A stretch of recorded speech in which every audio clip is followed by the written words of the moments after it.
Hello, everyone, and thank you so much for tuning in this evening for Macquarie University's Postgraduate Showcase for Science and Information Technology. I'm Sienna, a Macquarie student ambassador and current student studying a Bachelor of Marketing and Media and Bachelor of Speech and Hearing Sciences. Before we start tonight's session, I would like to acknowledge the First Nations peoples of Australia and elders past, present, and emerging. I would like to extend that respect to all Aboriginal and Torres Strait Islander guests in the audience today. As we allow some time for our attendees to join us online, we'll just run through some housekeeping for this webinar. Please note that participant cameras and microphones have been muted to maximise the webinar experience. Please ask your questions throughout the session via the Q&A function on the bottom of your toolbar. We will endeavour to answer these at the end of the session. Stay tuned until the end of the session also to see your exclusive attendee offer. Welcome to those who have joined us for Macquarie University's Postgraduate Showcase for Science and Information Technology. I'm Sienna, a Macquarie Student Ambassador. Tonight, we will have 5 sessions to showcase a range of science and IT postgraduate courses. You'll learn about what is new and what is exciting and unique about postgraduate study with the Department of Science and IT here at Macquarie Uni. The highlights of our most popular courses in this field straight from the course directors and lecturers themselves, including Conservation Biology, Sustainability and Environment, the Graduate Certificate of IT, Master of Data Science and Master of IT in AI and IoT. You'll also have your chance to ask our course directors your burning questions, and a reminder that you can do that by using the Q&A function at the bottom of your screen. To kick off the session, I am pleased to introduce our speakers for the first session, Associate Professor Adam Stowe, Associate Professor Peter Davies, and Senior Lecturer Joseph Mayana from our School of Natural Sciences. For our audience, please put any questions you may have in the Q&A chat box throughout the session, and let's give a warm welcome to Adam, Peter, and Joseph. Thank you so much for joining us tonight. Thanks, Sienna. Thank you. Incredible. Now, each of you are going to tell us a bit about our different courses that we have in the field. Joseph, would you like to start us off and tell us a bit about our Master of Environment? Yes, share my screen.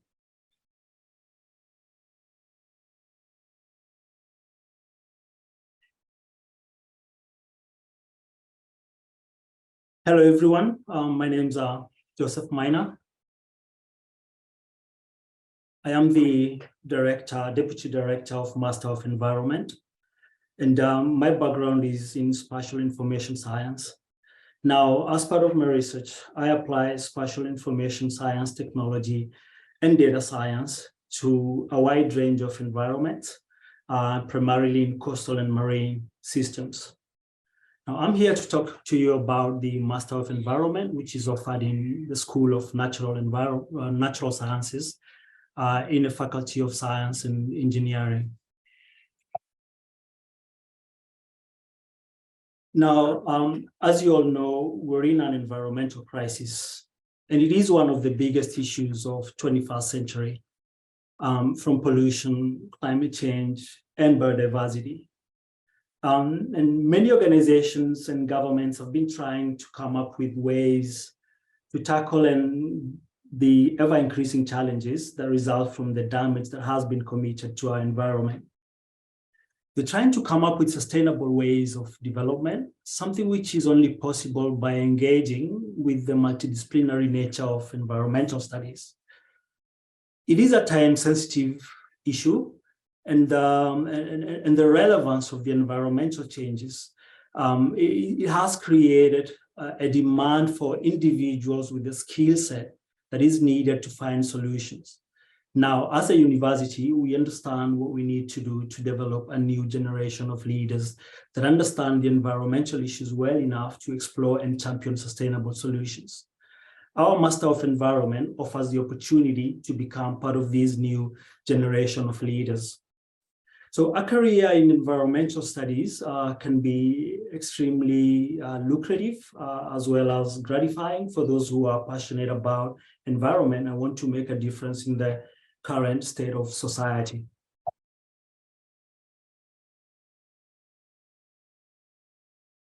The program is structured into 3 tiers of subjects. The foundation group is designed to bring people up to speed, and this allows people from different backgrounds to study the course. So we have these 4 courses that form the foundation of the of our Master of Environment, and that include GIS and remote sensing, which is really useful for measuring and monitoring the environment using that, harnessing that technology, and some of the other units that are really fundamental to the understanding of the environment. The core zone, what we call the core zone, the second tier, is comprised of compulsory requirements of the program.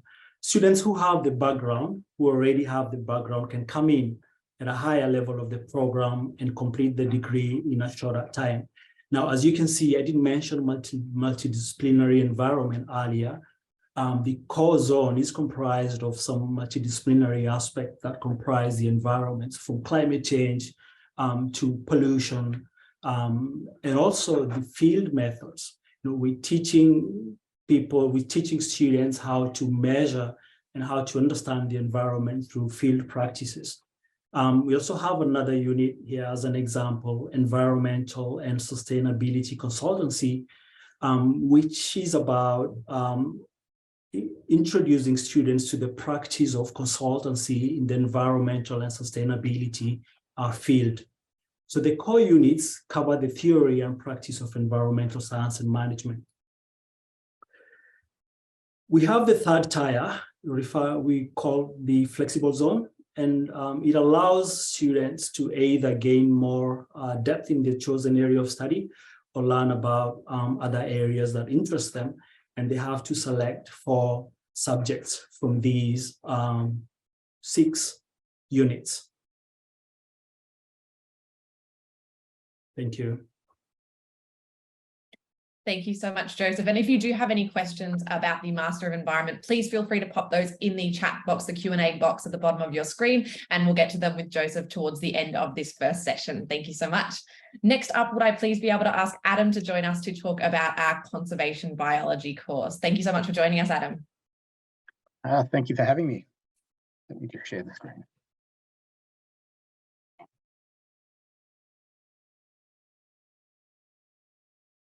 Okay, so very nice to chat with you. My name's Adam Stowe, and I'm a conservation biologist, and I apply genetic techniques and a fair bit of field work to better understand conservation issues. So, as Maina mentioned, we have a whole bunch of environmental crises that are facing humanity, and one of those is the loss of biodiversity, and that's the main theme of the Masters of Conservation Biology. It's learning methods, or learning about how the loss of biodiversity is impacting humanity, and also reflecting on its intrinsic value as well. So when we're talking about biodiversity, we're talking about genetic variation, we're talking about species diversity, and also ecosystem diversity. So we have a range of units or subjects, if you like, that address biodiversity at each of those levels, and also address the skills that one might need in order to study biodiversity and come up with solutions to try to deal with the current loss of biodiversity during this phase of the environment regarded as the Anthropocene. There's been such a large impact on the environment, we've actually come up with a new epoch. It's called the Anthropocene. So what will you learn? Well, you will learn how to manage the impacts on biodiversity from human activities, and how to protect biodiversity going forward for future generations. I've got to say that here in the School of Natural Sciences, Faculty of Science and Engineering, there are world leaders when it comes to research on biodiversity and environmental issues more generally. So we draw upon that expertise within the Masters of Conservation Biology across a variety of units. And as I mentioned before, we also address the sorts of skills that conservation practitioners need in the workplace. So we've got a strong focus on employability and developing those skills that one might need. In fact, roughly half of the students that are enrolled in the masters are in fact already practitioners in conservation biology and sort of looking to upskill. And as a consequence, the course is designed such that students who are working part-time, even full-time, can enrol in the course and progress through it. So there's a strong focus on practical work. We've got a field-based unit where you can learn a whole range of field-based skills relating to both the marine environment and also the terrestrial environment. We've also got an internship unit where students can find placements with conservation agencies or even researchers here at Macquarie to develop their skills and also their network when it comes to their networking when it comes to future employment. And students have carried out internships both here in Australia and internationally. We've had students that have done research placements in South America, looking at the shark fin trade, South Africa, looking at the impact of microplastics.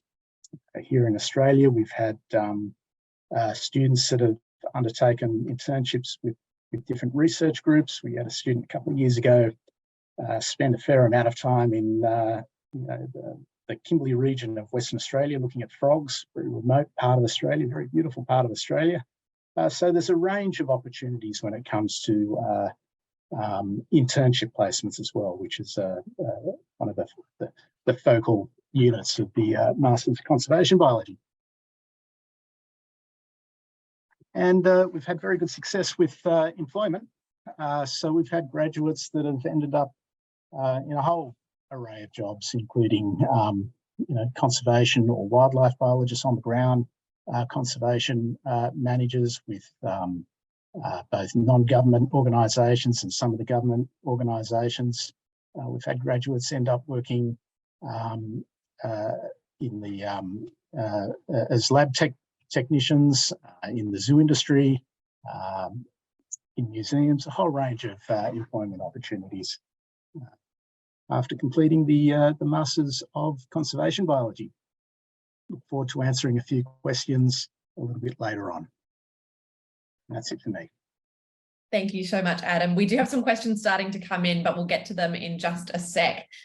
In the meantime, I would very much like to invite our next speaker, Peter, to tell us a bit about the Master of Sustainable Development, and then we'll be able to get some of your questions from those first two sessions too. Thank you so much for joining us, Peter. Thanks, Sienna. So just as I share screen and do two things at once. So Peter Davies is my name. I've been an academic for about 10 years. Prior to that, I've worked in state and local government and consulting for about 20 years before then. And part of what I try to do with the Sustainable Development degree is look at the employability, the pathways, and give you the skills that you need to change the world. And we've had Maina and we've had Adam talk about sort of planetary boundaries, the great acceleration, the United Nations Sustainable Development Goals that drive a lot of this change, and how do we get some positive actions that come out of shifting society or transitioning the society to places that are better or different, certainly different to where we are now. And within the degree, there's a purposefully designed focus on domestic and international. And that's reflected by about half our students come from an international background, and they bring that great diversity and experience. And often that's coupled really well with the domestic experience in terms of Sydney, New South Wales, Australian students that can give us that case study to start to understand cultural, economic, technological perspectives on achieving some sustainable development outcomes. The small graph there that I've got there in terms of job growth, don't worry, it's not an eye test if you can't see it. Apart from there is a significant rise in the short to medium term and arguably long term around the job employment market, around people who have that sustainability, managerial, consulting, NGO, government skill set. It is a widely growing and increasingly relevant skill that you'll all need in the future. And as I move to the next slide, so just very quickly, when we think about the course, we can divide that up into 3 slides. These are quite similar to the ones that Maina was showing earlier. If you don't come from a good environment, a good sort of environmental science, social science, it's a pretty broad background that we bring students in. But if you have a completely different undergraduate background and you don't have any relevant work experience, we might get you to do 4 of those subjects in the red.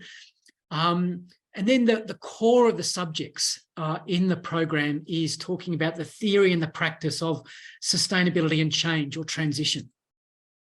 We have a subject, engaging society with sustainable development. And really that explores communication methods, thinking about this, achieving policy outcomes. How do you get people to talk about the issue? And is it proximate to them in order to get that change?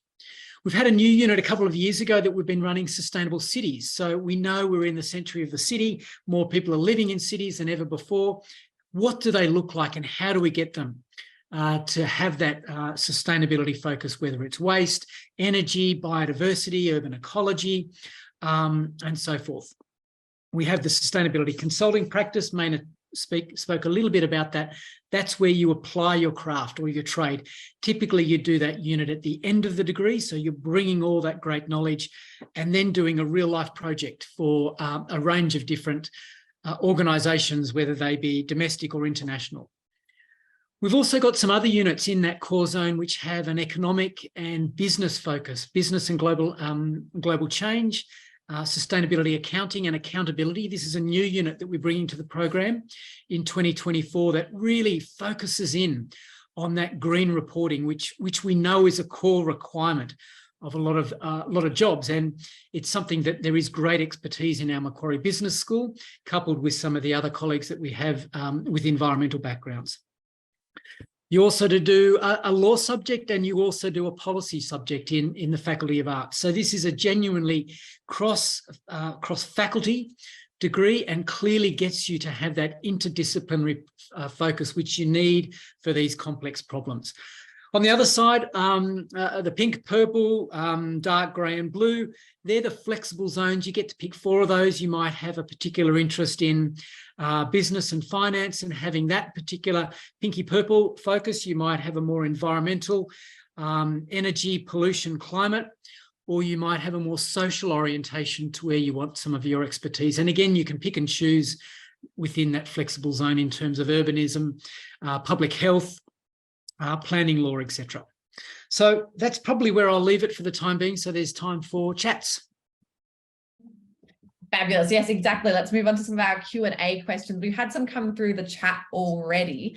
This is kind of a question for all of you. Are there any interrelated or overlap in terms of the content across your 3 programs?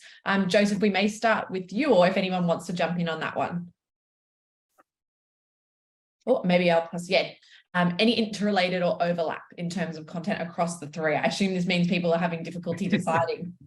So there is overlap, just as Maina's getting ready. And with that overlap, there's an opportunity to do a double degree. So 2 for the price of 1, if you like. There's a special offer for today, just for me, 1 off tonight. So when you're doing your double degree, you're just doing the core subjects in each of the program. And so that's those 8 units. And so in that space of 2-year equivalent full-time study, you get those 2 degrees. So it gives you that great, twice the experience, twice the theory and practice. Yeah, indeed. As Peter mentioned, they certainly overlap. They're different enough to be separate programs, but at the same time, there are cross overlaps, and the double degree, as Peter mentioned, offers one an opportunity to take both degrees if they're interested, or 2 areas of interest. Fabulous. So you don't kind of have to lock into one. You do have that opportunity to have a very diverse range of study within the school, which is quite nice, doing the double as well. We have another question as well. I think, Peter, you mentioned that there's a lot of hands-on experiences in the courses. Would each of you be able to share kind of an example of projects that students in your programs have done to get that hands-on experience in their course? You start. I can start. So I actually mentioned a few when I was describing the course. So particularly with the internship unit, there are international and national based placements. But some of the ones that have cropped up a bit more recently that students have really, particularly the international students, have really found rewarding, have involved some of the non-government conservation agencies in Australia. So, for example, the Australian Wildlife Conservancy has reserves that are spread out across Australia, including the Australian Arid Zone and up in the tropical north, and student placements in some of those sanctuaries have been incredibly rewarding, both in terms of the development of skills and just the general experience of the environment. Yeah. Fabulous. Joseph, have your students undertaken any kind of practical projects throughout their courses? Yeah, certainly. I can give an example from one of the units that I teach, sustainability consultancy practice. And in this unit, we have projects. We get real life projects from clients, and the students learn how to implement these projects as part of consultancy. And some of those projects have involved small NGOs in Mauritius, for example, studying the seabirds, the conservation of seabirds. Other projects have involved sustainable port cities, looking at how green ports development and how sustainability issues around the port issues. There's been projects with the councils, for example, the water agency, Sydney Water, has been one of the agencies that's provided us with projects, has provided students with hands-on experience on catchment studies and studies around the water issues. So there are diversity of projects, and each year we have, in this particular unit, we have over 10 different projects, and it's globally. Yeah, Peter. Yeah, the thing I'd add to that, so there is that dedicated unit that's both within that crosses all the programs where you're having that sort of really impactful applied work. But many of our units will have one of the keystone assessments in that unit where we get students to do a key task, and that might be in some of my units, it might be developing a sustainability matrix. So you can evaluate a city, a region, you develop with quantitative and qualitative methods. You might be developing a resilience plan, which all organisations are starting to do now as part of corporate social responsibility reporting. We've got some other initiatives where we're working with the Our Living River, Swim in Parramatta River, activating these urban places, and we get the students, to look at it from a planning, law lens, a community engagement lens. So it's really, it's not the theory essay master's course. It's much more practical, much more applied, with that clear eye to employability and the skills that you need. For sure. So I think the point being is that you kind of don't have to wait for that one placement kind of towards the end. You're actually getting hands-on and practical experience built into the course. Yeah, and we've actually had other students that have done the degree and thought this is so fantastic. They've actually gone on to do a research-based degree, a master's or a PhD, and in marketing, philanthropy, environmental science, and so it just opens up that door, and it just really excites their enthusiasm to learn more, apply more. Yeah. Fabulous. And one of our other common questions that we get, especially about our master's courses, are if you are a student who is working full-time, is there an option to do any of these courses part-time, and how does that look like? I'll start with you, Adam. Yes, it's it's completely possible. So a lot of the units, the subjects that are taught have an online component where we can communicate using online technology, much like we are right now. So we might have a hybrid mode of delivering the teaching materials so that students who wish to be on campus and face-to-face discussions, we can accommodate that, and also those that where that's not feasible because of their work commitments, we communicate online in a manner similar to this. So yes, is the response. We do cater for people that have full-time workloads or part-time workloads. For sure, and that would be similar across all three of those different courses as well, I would assume. Yeah. Well, that is the last question we have time for before moving on to the next panel. For those of you who have asked questions that we haven't gotten to yet, we'll be able to get back to you later personally, and we can also book a consultation for you, and we'll give details on how to do that later on in the session. But for now, thank you so much for all of your time. It was a pleasure watching your presentations. And please, as mentioned, anyone who still has questions about these courses, keep asking them away in the chat and we will get back to you. Thank you so much for joining us. Pleasure. Thank you. Thank you. Now, moving on, we have Professor Yan Wang, who is going to tell us all about our Master of Data Science. Welcome, Professor Wang. Hello, everyone. Hello. Yeah, let me share my screen.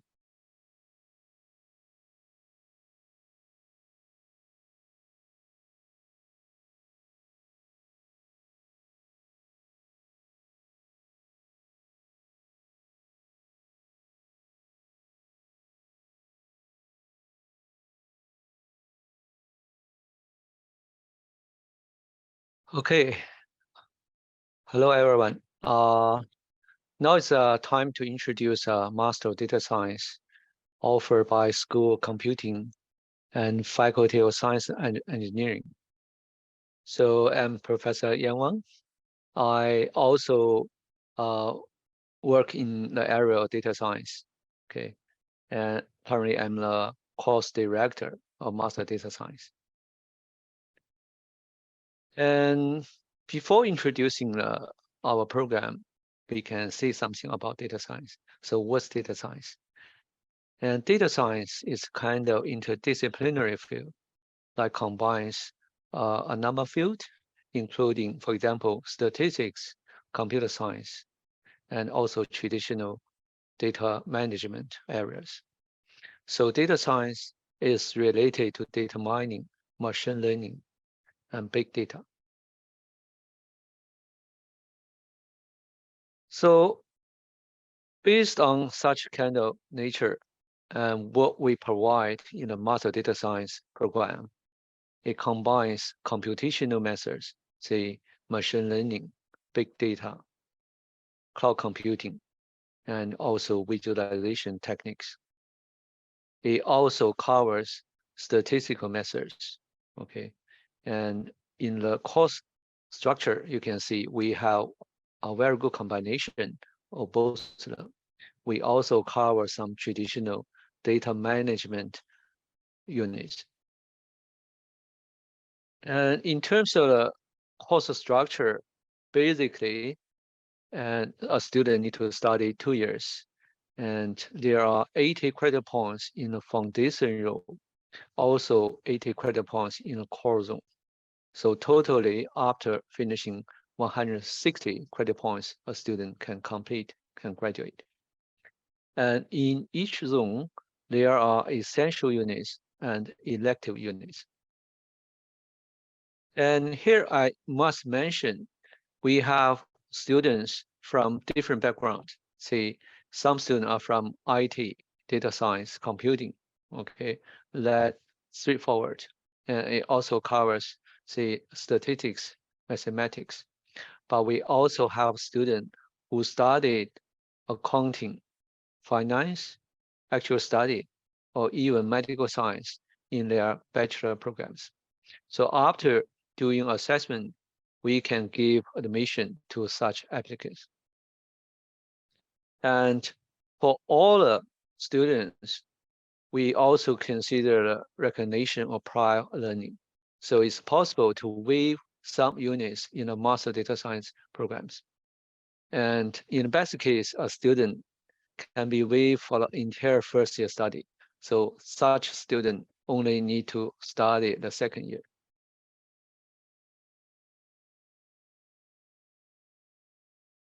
And for the course structure, in the first year, we offer some 6,000 level units in the foundation zone.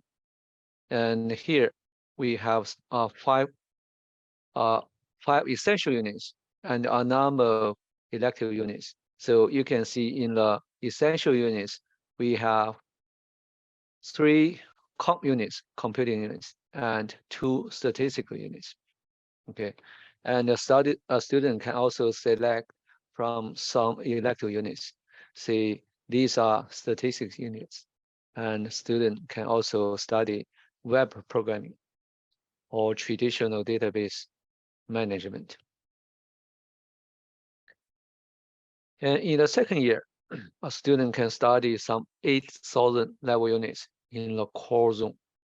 We also have 5 essential units, including 3 comp units and 2 stat units. But all the 5 units have a total 60 credit points, not 50, because in the last semester, in the fourth semester, typically a student need to study the major project, which has 20 credit points, not 10, not 10. And in these units, a student can either study in an internal project, in which student need to do a literature review to finish a survey report. And another option is to do the internship. For internship, students need to work in a company to touch the real world software techniques and to solve real problems. Okay, so internship in our observations is a very popular program because about 30% students in internship could be hired by the company directly in the end. So we have very good collaborations with more than 20 companies. Okay, so they offer us internship and projects for students to participate. Okay. So if a student can study smoothly after 2 years study, a student can complete. And after that, if student can find a job in Australia, so is it good? If you search the web, you can see the average salary for data scientists is about $120,000 per year. Okay, is it attractive to you? Okay, any questions? We have had some come through in the chat. The first one I'll acknowledge quickly is more of a general one. Stephen asked if we'd be sending out a transcript of the session. Don't worry, the recording will be sent to you later in the week. So you'll be able to rewatch anything that you want to have a look at again or just have for future reference as well. Next up, we have, how does the Master of Data Science distinguish itself from the Master of Information Technology? So would you be able to tell us a bit about how the two are different? And for data science, we need to focus on some knowledge or techniques particularly. And you can see for the structure, we have machine learning, big data. Okay, so in the course structure, we have data science is a fundamental unit for data science. We also have big data, okay, in the first year study. In the second year study, we have big data technology. It can be taken as a kind of advanced big data unit. And we also have machine learning. Okay. In the first year, if the student is not from an IT background, the student can study web programming and traditional database management. So this program particularly focus on big data, machine learning. So they are part of data science. Okay. For MIT is more general to cover more general programming and IT technologies. And for anyone who's interested as well, we do have a segment later on in the evening about the Master of Information Technology too. So if you would like to hear about more of the detail between and the difference between them as well, that's something you can stick around for too. Next up, we have, will it be challenging for a student to study data science if you have a non-science background? And I did see you start to touch on that one a bit earlier before. Yeah, very good question. So in this slide, I particularly mentioned student background. Okay, we have a good number of students who don't have IT background or statistics background, but in the first year, you can see we have a unit somewhere. Okay, so we believe our students have no programming background. Okay, so we offer such a unit is to introduce programming from very beginning. Okay, so that means if we give admission to you, you don't have to worry. Okay, we have very good spectrum of all the units. Okay, you can study from zero. Okay, start from zero. Yeah. So essentially what you're saying is that if for whatever great reason that you do happen to have a lot of prior study in the field, we could actually take that into account and maybe reduce the amount of time for the course. But if you don't, and you're coming into it completely fresh and you've never done anything in the area before, that's completely fine too, because the course assumes that. Yeah, that's right. That's fabulous. Another question is, do you personally have any recommended elective courses in your degree? Oh, elective. I think it's up to students' background. Okay, as I mentioned, if a student has no IT or computer science background, it's important to study some fundamental computer science units, say web programming and database management, because no matter you work on data science area, it's good to have knowledge of these areas. Okay, because it's when you need to find a job, you have some fundamental knowledge. It's very easy to find a job. For sure. And we've just had another question come in from Levi, which I think is very similar to what we were talking about before. Is it possible to study the Master of Data Science with no relevant background, but I do have work experience with web developing? So essentially what we said before, depending on your prior learning, we may be able to recognize that. But if you have no background, that is completely fine. The course assumes that. When doing when assessing an applicant, we do consider the work experience. That's so for someone like Levi, yeah. they could apply with their work experience as something that could be considered and reduce the length of the course potentially. Right. Fabulous. I hope that answered your question, Levi. We have another question from Chris. Are there any case studies or live projects in the program, and would you be able to share some more on that? Basically, for such, I can introduce something about big data.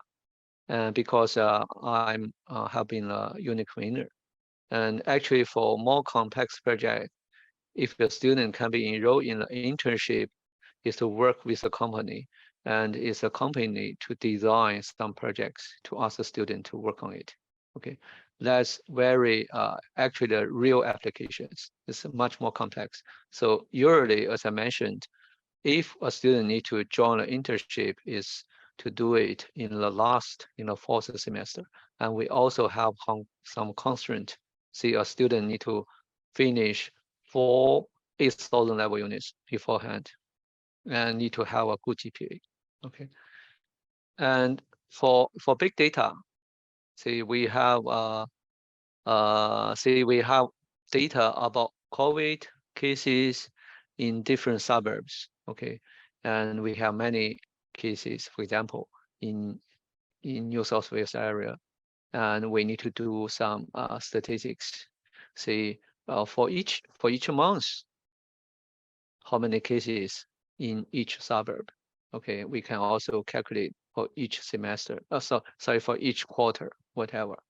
And we also offered an assignment, say given big data site of tweet, okay, and people set tweet from different countries. Okay, we need to do some statistics, and we introduce big data technologies for doing such kind of tasks. Fabulous. I think one of the best things about Macquarie uni degrees, whichever course you end up going with, Chris, I think that all of them are very hands-on and practical throughout. And they're kind of teaching you the skills that you need in the workforce with very practical real-life example, like the one that was just being given. And that prepares you to go out on the workforce as soon as you're ready. And I think that that is a really great example of kind of any degree you study at Macquarie is so hands-on, it's so practical. Another question that we've had come through is about the class profile. So students who are coming into your degree, would you say that most of them are already working in the area, or are most of them completely fresh? Because I'm a course director, I need to approve a student who come without IT background. Okay, so in my observations, at least 50% of students who have enrolled have no IT background. Okay, and most of them, in my observations, are progressing well. Fabulous. So I think it's just testament to how kind of well the course prepares you, that you don't need to come in already working or having that prior learning in the field, but the degree itself actually gets you there regardless of what your background is. Yes, In exactly. terms, we've had another one come through that is, how does Macquarie University's Master of Data Science differ from other similar ones? What would you say makes us unique? As I mentioned, we address this, say, the combination of computational methods and statistical methods. This program is from school computing, but actually we have very close collaboration with the School of Statistics and Mathematics. So because you can see in the course structure, we have a good number of statistics units, okay, in first year and also in the second year. Okay, you can see other stats units in the elective, okay, stats units. So actually, why to provide such combination? It's based on the nature of data science. It's based on the need of industry. Okay, so that's I think, if a student can complete such program, and student can show to future employers, I have good knowledge. Okay, a student can also show, in my 2-year study, I have done some projects, assignments. Okay, and we believe that it fits the need for the industry very well. For sure. I think you've hit the nail on the head in the sense that that is one of the things we emphasize at Macquarie so much, that our courses are co-designed with industry. So you are the best prepared you can be to enter the industry that you want to work in. So I think that is a really unique offering that we tend to kind of focus on a lot when we're creating all of our courses. Yes. In terms of a very good follow-up question to that one is, do you think that after completing our course, that students will be job ready with all the skills required from employers? I think we're kind of touching on that already, but from your experience, what do you find students go on to work immediately after, or is there high demand? I cannot give precise predictions for each of the students, but as I mentioned, our program covers knowledge that should be needed for the future work. Okay, and certainly, as I mentioned, the average salary is good, but if you have no work experience beforehand, after graduation, maybe you can start your salary somewhere here. Okay, but after 3 to 5 years work in the industry, you can get average salary or even more than that. Okay, and we also introduce guest speakers, invite guest speakers from industry in a good number of units to introduce to students what's happening in the industry. Okay, what's needed in the industry. We also encourage students to, if possible, to set up to think about developing innovative products, say software by themselves, and if possible, to try to set up a website to sell your innovative product. So it's to encourage entrepreneurship. We don't have many such good examples, but we do have. Okay. For sure, but another option. Would you say that overall, regardless of kind of what direction students go after the course, that all of them are very much prepared to enter industry kind of as soon as they finish? Yeah, for most of the students, I think so. Yeah. For sure. Incredible. In terms, we have another question based on the actual classes themselves. Would you say that there's a gender balance in the actual kind of classes that you're teaching now? Pardon? I had a student ask if what's the gender balance like?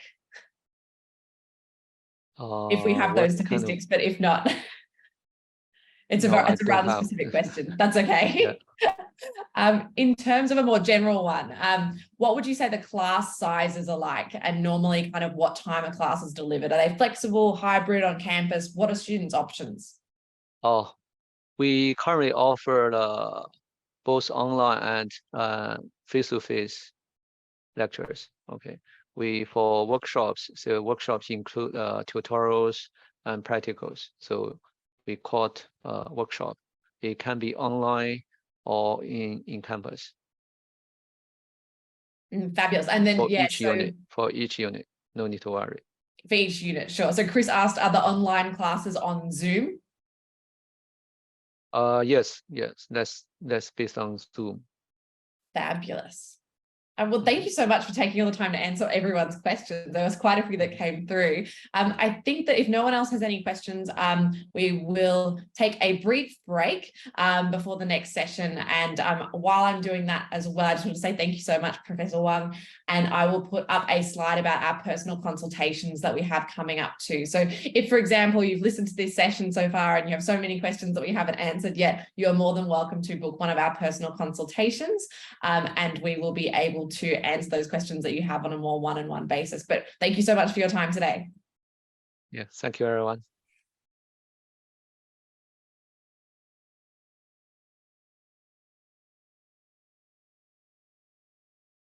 Thank you so much to everyone who stuck around. I hope you enjoyed that brief break. Next up, we have Professor Peter Bush to learn all about our Graduate of Information Technology, Graduate Certificate of Information Technology. Thank you so much for joining us. Not a problem. Thanks very much, Sienna. Can you hear me okay? Yes, all good. Okay, not a problem. I'll just bring up my slides, will I? Yes, thank you so much. Okay. Hopefully people can see these okay. Let me just maximize the screen there, get the actual presentation showing. Can people see that deck okay? All good? So yeah, that's all good. Thanks, Sienna. Yeah, so I'm an academic in the School of Computing here at Macquarie University, like my colleague, Professor Yan Wang, who you've just heard from talking about the Master of Data Science. I've managed actually the postgrad coursework programs in our school for a number of years, and I'm sort of back managing another couple of programs, more specifically this one, the Graduate Certificate in Information Technology, and also one more in my area, which is the Master of Information Systems Management. But tonight, I'm going to talk about this particular one, the Grad Cert in IT. Truth be known, this is kind of the pathway I came into IT 30 odd years ago, although it was a graduate diploma. Same sort of thing, but different. A graduate certificate is actually 1 semester. A graduate diploma is 2 semesters, full time. Okay, anyway, I'll talk about the course structure to give you a bit of an idea, and it's really a lead-in for people who don't have an IT background but want to move into IT. Okay, so that's effectively what I'm going to be talking about, what this program is about. So here's me, you know, this is the beauty of the internet these days and transparency, and, you know, you can look up all sorts of details about everyone and everything. And I'm going to walk you through some of our processes to help you work out what it is you want to find out, because you can find pretty much all of this out for yourselves. So all of us academics at Macquarie have one of these sorts of profiles too on our research management system called Pure, P-U-R-E. So you can find out all about us there. Here's my Pure page. I'm, as you can see, information systems. That's my background. And information systems is basically computing meets people, computing meets business. And to generalize, it's kind of like involving maybe databases, involving maybe IT project management, involving maybe enterprise systems integration, you know, taking business and getting it online, involving things like business process modeling. How do we look at organizational processes in companies and try and make them tick, try and make them more efficient and effective through business process management, using tools like business process modeling, workflows to make them better. Requirements analysis and systems design, being a business analyst, being a BA. So going IT jobs, going into firms, because IT is really a service provider for the wider organization. It doesn't exist for its own sake in virtually any company. The business is there for education, it's there for banking, it's there for retail, it's there for defense, it's there for government, and IT supports the mission of the organization. So a business analyst as a role, again, would be an IT person trying to get the specifications from the business, documenting them, writing them down, and then passing that, if you like, onto the coders who start cutting the code. Okay, so a whole range of jobs broadly in the IS area, my area.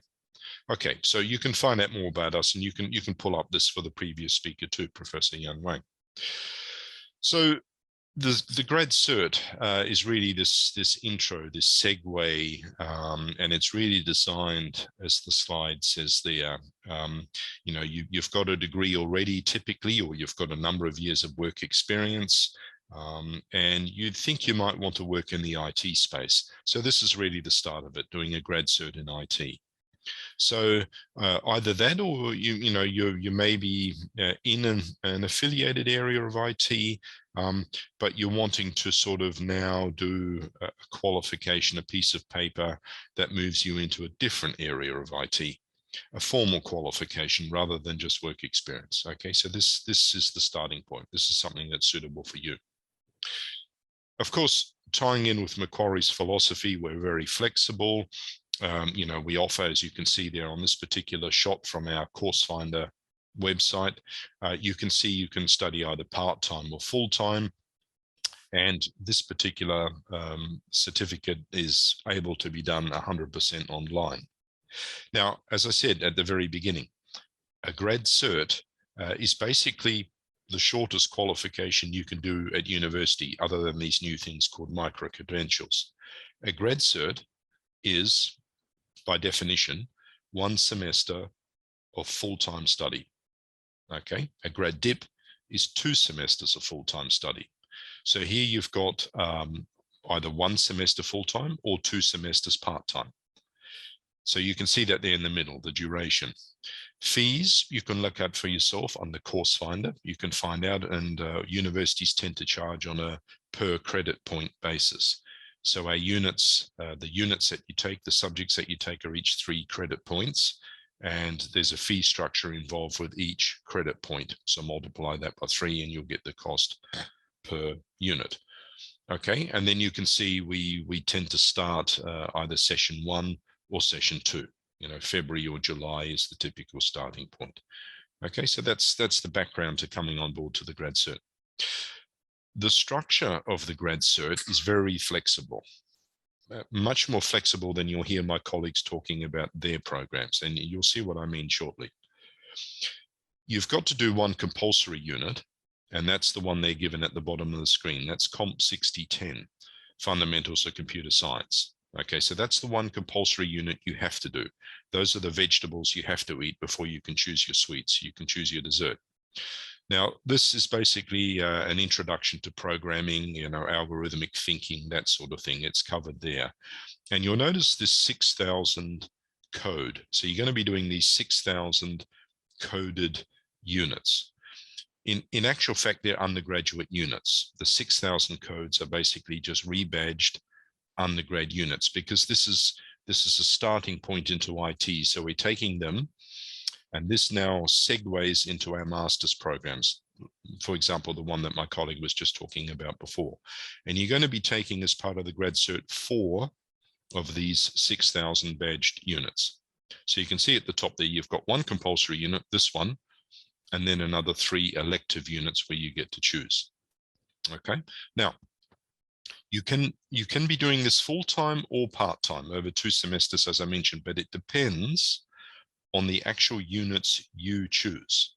Okay, so to some degree, it relates to the timetabling of the units, whether you're able to achieve this grad cert in 1 semester only, or whether you need to do it over 2 semesters.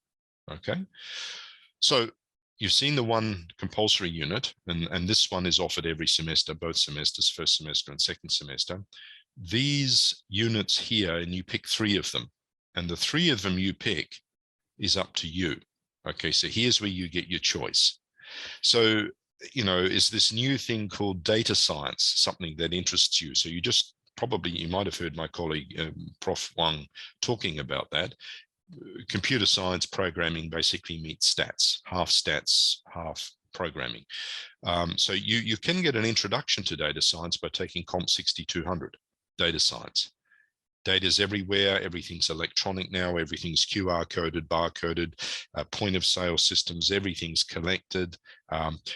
Organizations have all of this data. They now need basically smart people with algorithms to look at that big data and work out what to do with it. So data science is sort of the start to that. Maybe that's what interests you. Web technology, the web is obvious, right?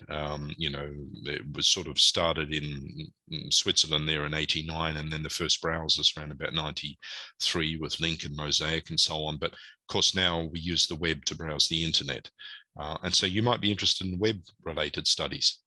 Databases, 6350, that's really the backbone to virtually all organizational systems where we store our persistent data. So in the background, we've got databases. So, you know, databases is probably a good one to think about too. Everything's online now, right? But is it secure? And so, you know, cyber is a big area now, isn't it? So cyber security management, that's a hot topic too. Enterprise systems integration, my unit. Putting business on the internet using extensible markup language, business process execution language, doing business process modeling to make processes in workplaces more efficient and effective, and so on. Another one of my units, managing IT systems and projects. Okay. Applications modeling and development. You remember I said the business analyst role, liaising with the business to work out what the business wants its IT to do, taking those specifications, doing the modeling for it, designing systems and passing it on to the coders who can really get into cutting the code and designing and building the actual system. Data comps, the backbone of most organizations, packets on networks, message transfer, making things happen. Different flavors of ice cream. You might like strawberry, others like chocolate. Here is where you get to choose, okay? And you can see the sort of jobs associated with those sort of subject choices. But this is just the start. This is a grad cert. This is just to whet your appetite and then get you into this, get you moving across, or maybe contemplate taking this further into a master's program after you've done this grad cert. Okay, these 6,000 level units. Okay, so I get to choose 3. I have an elective choice of 3. But, you know, really, you've discussed at a high level what the units are about, but I don't really know. I want to know more. So how do I find out? So unitguides.mq.edu.au is our wonderful system here at Macquarie for every university we offer at Macquarie. And Macquarie has really been one of the forerunners in this sort of thing. I know already at least a decade ago, I could find stuff out easily at Macquarie, but finding this sort of information at other unis wasn't quite so straightforward. What really is the unit about? You know, what are the assessments? Who are the lecturers? You know, what's the textbook that you're going to use? Is there an exam in the unit, or is there not an exam? You know, maybe there's just assignments. You know, does the unit have practicals, or does it have tutorials, or does it have both, and so on? So our unit guide system for each of those units I mentioned, either the code or the name, punch it into that system there, and it'll bring up the unit guide for you, and you can find out all of this sort of information very clearly. Okay, and you know, before the semester, you could even contact the lecturer to express your interest in the unit, and you know, what are the commitments going to be, and so on. You can find out a whole lot of information there. Okay, now let's assume that you've sort of worked out which 3 electives you want to take. The other thing is, okay, you know, I want to do this online. Maybe some units I want to do online, maybe others I want to actually come to class for. It's kind of your choice. You can decide what you want to do. But when is the actual unit taking place? So again, timetables.mq.edu.au, you can find all of these sorts of things out. Our units are online. They're not actually Zoomed anymore. We tend to use Echo within our learning management system called iLearn. So you can either listen to the live stream of classes or practicals, and yeah, there are some Zoom links for things like tutorials or pracs, but the lectures and things like that tend to be Echo recorded. We have a recording management system embedded into our learning management system, iLearn. And you can either listen to the live stream or you can listen to the recording afterwards. Okay, so timetables will tell you when your unit is on, but of course you don't have to be there live. You can listen to it afterwards. Okay, so check that side out as well. Okay, so it's possible to do it completely online, but you might also like to actually come to class. That's up to you. You're given the choice to do that. So, you know, again, as I said, IT is a service provider to the wider organization.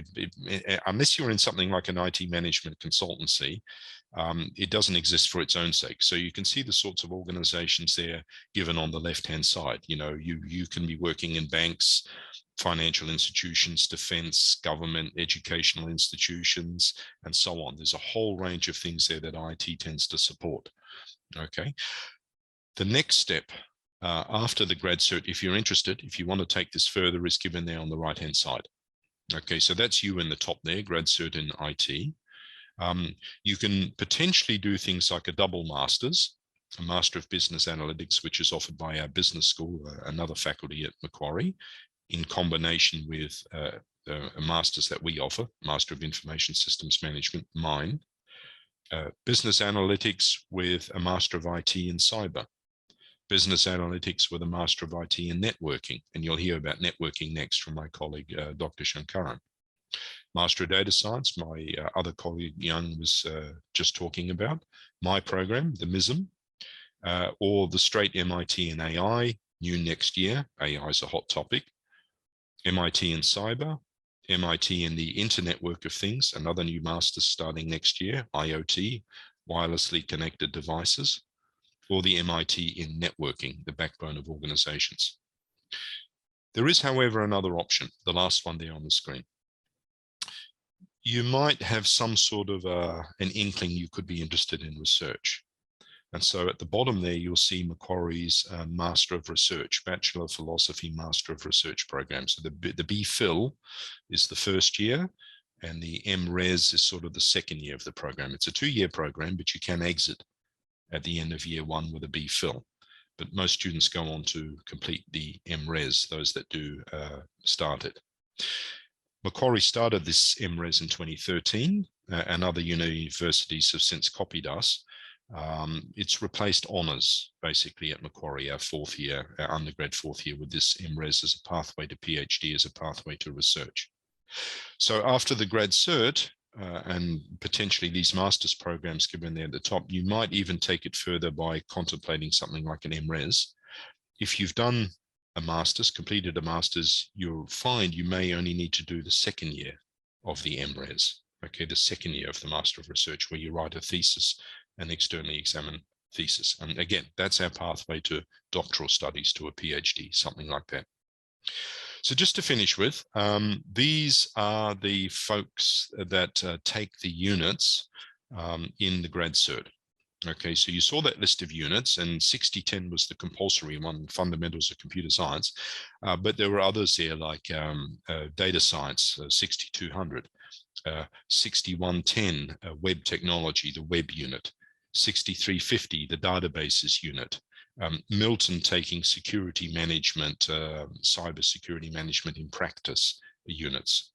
Charanya there taking applications modeling and development, kind of the BA role, modeling the organization, taking specifications and so on. Francis there introducing networking, fundamentals of networking and so on, Comp 6250, and then me.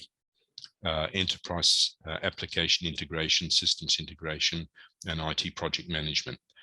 They're not the only units I teach, but for the grad cert, I happen to be involved with 2 of them. Okay, so you don't have to take my units, but you can take them. There's a choice of them there. Okay, again, the only compulsory one is the first one, 60-10. Other than that, you get a choice. Okay, and that's basically the grad cert. That's what the grad cert is about. Are there any questions from audience members? Yeah, thank you so much, Peter. We actually have quite a few questions that have come in over the course of your session. Okay. So one of our attendees wants to know a bit more about what it means to be 100% online, if that's how they choose to do the course. So what does weekly participation look like? How is it delivered? What can a student expect day to day? Okay, we and particularly since COVID, but even before, Macquarie was quite flexible in that regard. We're not doing medicine, so we don't mandate that students in the hospital in their scrubs touching patients and doing things like that, a physical discipline, because it's IT. And thank goodness we didn't want COVID, of course, no one did, but the internet and the technology was far enough along that many of us could work from home from distance during COVID. Had this happened 20 years earlier, I think we would have been in trouble. Yes, you can be 100% online. So even things like pracs and tutorials can be done online. In fact, for my units, I have software that I use, and there are practicals. But I, as an example, I use a cloud-hosted software that the students can access through the web on their laptops to do at times and places that suit them, for example. So yes, there are set prac times for tutes and practicals, but they're recorded. So the instructor goes through and then sort of records the steps, and sort of students can either watch them live or watch them afterwards, do their assignments separately online. We have a learning management system. This has probably been talked about, iLearn. You submit your electronic copy, your soft copy, you PDF it, you submit that online. It's not like it was 20 years ago where you had to come print out your assignment, staple it, submit it in a hard submission box in the foyer of the building, or hand it into the office ladies.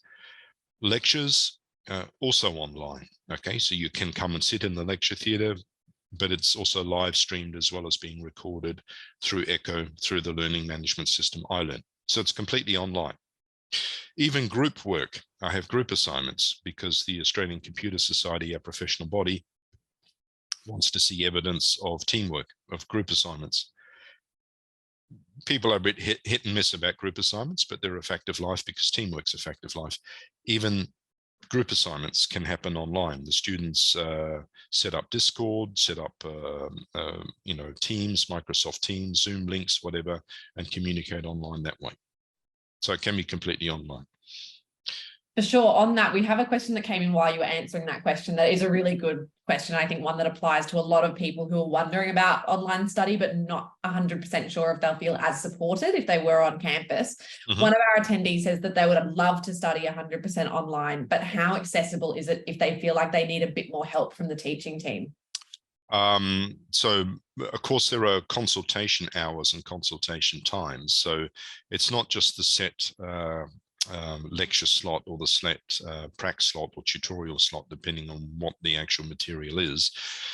There are also consultation hours, and the tutors, prac demonstrators, lecturers are also available at set times to give further help. In computing in our school, we also have Help 101 type sessions where there are senior students who are also able there to provide guidance to other students with getting their assessments and things like that done as well. And again, that can also happen online. So you can be physically there, but you don't have to be. Many students choose not to be. They choose to just do it online. For sure. I studied online quite a bit after all the COVID restrictions ended, and I definitely found that all the support services were still there. All of our teaching staff are very accessible, and I think very excited to help when anyone wants more help. So I think you definitely find whatever mode you go with. It's more about choosing the mode that best suits you in terms of flexibility. Another question we have, so you were talking about the further study options if you do complete the certificate and then want to do further study at Macquarie. Could you go into a few more of those kind of options? What does it look like if a student finishes that certificate but then wants to continue their study at Macquarie? So after the Grad Cert IT, and I am talking about the Grad Cert IT, that's what I've been asked to talk about. The natural next step are one of those master's programs that I showed you, and there's a range to take. Now, the double masters, which are 2-year programs, 2 master's degrees in 2 years, and I highlighted those. They're suitable if you have a background in the other master's area as well.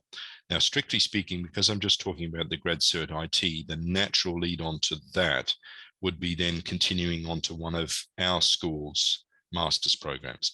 So either the Master of Information Systems Management, mine, the Master of Data Science, which my predecessor Young was just talking about with the Master of Data Science.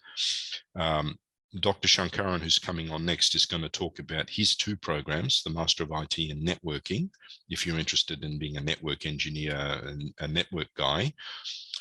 His new one called the Master of IT in IoT, so these, wirelessly connected devices, everything's connected these days. Wireless technologies obviously come a long way and was partly developed at Macquarie. So you could go down that path. Or the other one, Master of IT in Networking, or the Master of IT in AI. AI is the new one as well. That's the next thing. So after the Grad Cert, which has 4 of these 6,000 coded units, that's, if you look at those different master's programs, those 6,000 units are part of each of those master's programs. So having done those 6,000 units, you can, depending on the combination you've taken. So I would encourage you, if you're wanting to do, if you're thinking about more than just a grad cert, I would recommend you be strategic about this. And you actually look at those master's programs first and reverse engineer, work backwards, work out, I think I could be interested in AI. I think I could be interested in cyber, or, networks is where I really see myself. Look at those master's programs, look at the 6,000 units in those master's programs, and then select in the grad cert the 6,000 level units that best meet that particular master's program. That would be the way to tackle it. For sure. And so just to clarify as well, so that means that if they are doing the grad certificate, they don't have to pick very specific units. If, say, for example, they finish and then they go on to a given master's program, there's no kind of like prerequisite or requirement that they've done something in the graduate certificate to move on. No. The only thing is, if they do units in the grad cert that don't match with that following master's program, that's fine, but they're still going to have to do other units in the master's program too, because they haven't done them as part of the grad cert. But no, that's fine. I mean, it doesn't have to mate precisely like that, and if you're unsure, start with the unit guides. Look at the unit guide system and then work out, I want to know more about this unit. What really does it involve? What are the assessments about? What are the learning outcomes and so on? For sure. It's very good advice. What would you say, this is a question from Chris, who sent in a few questions as well. What would you say that the uniqueness is that we have at Macquarie compared to other IT course providers? Well, we're a leader in a number of areas. And so looking at our some analysis that happened recently, not that we're talking about games here, but certainly our games program, I can see that we're leading in Sydney, in the Sydney Basin for that particular area. The facilities in our new school building is quite good. And then, of course, there's the whole aspect of our flexibility. Sure, other universities offer flexibility too, but they don't necessarily have the breadth of staffing that we have in the space in these particular programs that we offer. And then we've also got new programs with expertise, say in the AI space, in the cyber space, that other schools may not necessarily have. So there are some things that we're certainly quite strong at. We're a school now that's grown to close to 40 academics. in quite a number of areas, and we're also quite research strong as well. We're not just teaching, we also do conduct research in the space, and we have, in fact, in terms of HDR enrollments, high degree research doctoral student enrollments, looking at the figures in the intelligence tool, we've got about 100 PhD students, high degree research students in our school that are producing a lot of this research with the staff who are doing this teaching. So, you know, we're strong in these areas that we actually have programs in. Yeah, excellent. And there's another question from Chris here that is probably a great lead on to, I think, why we perform so strongly as like a faculty and then as a wider university as well. You mentioned the applied learning approach that is kind of fundamental to the course. Would you be able to share a few real cases or applications of that in the course, just to kind of make it a bit more real? So in my area, I use a cloud-hosted business process modeling software, Adonis, and cloud basically means it's outsourced. So it's either software as a service, infrastructure as a service, platform as a service. And, you know, Google Mail, Office 365 are sort of email examples of that. So already, you know, sort of 15 years ago, the senior management decides not to host email on campus anymore. It doesn't make sense. It's really not what we're about. You get providers outside to take care of these things because that's what they do. And we focus on research and we focus on learning and teaching. So now to answer your question, I use cloud-hosted business process modeling software in the pracs where, you know, the students are given workplace situations. I try and make them as applied as possible. And they have to do this process modeling using this software to come up with some sort of a solution. And, you know, they can rejig work processes and things like that and come up with a solution. And these models that they produce in these solutions are something they can potentially show employers afterwards.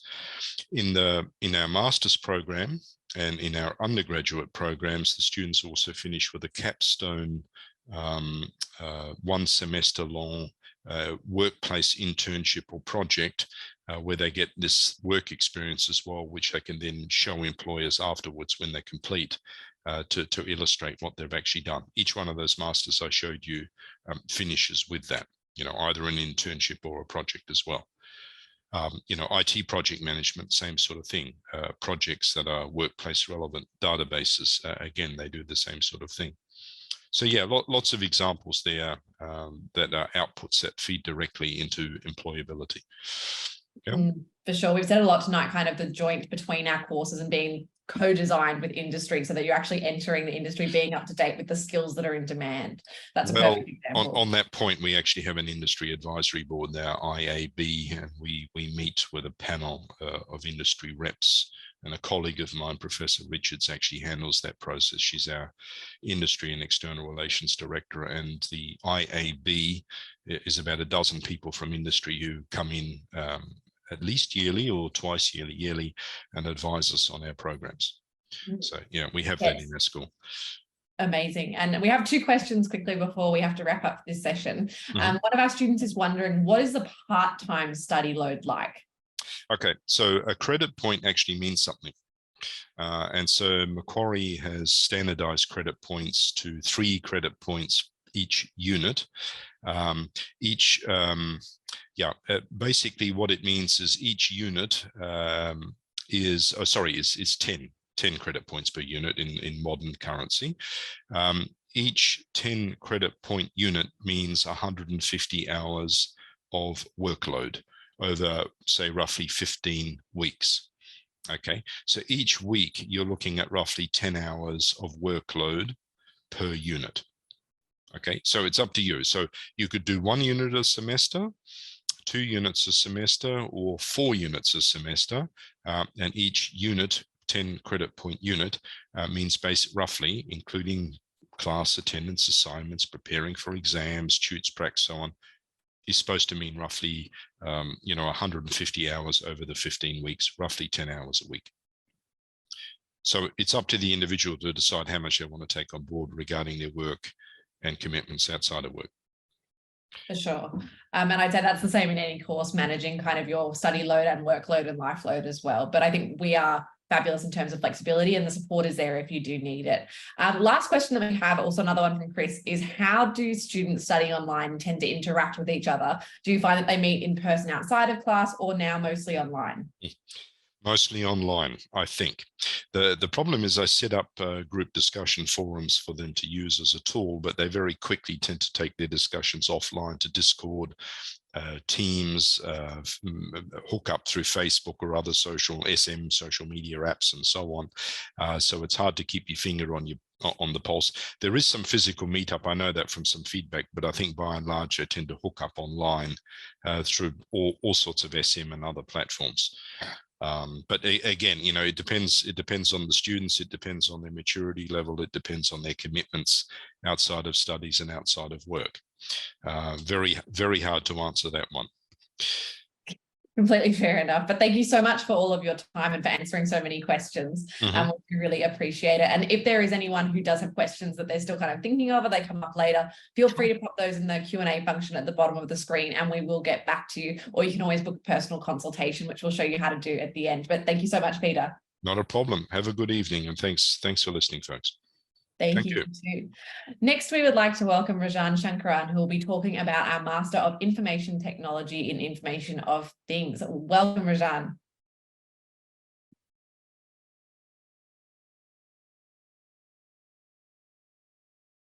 There we go. Hello. Hi, Sienna, and thank you for having me here. Right, I'm sharing my slides. Hope everybody can see these slides. So folks, welcome to this special session on postgraduate programs at Macquarie University. I'm Dr. Rajan Shankaran, and I'm the Program Director for Master of Information Technology in Internet of Things. I'm also the Program Director of Master of Information Technology in Networking, but I'll be only talking about IoT today. Okay, and I belong to the Faculty of Science and Engineering. Just a second, let me get rid of this. Yeah.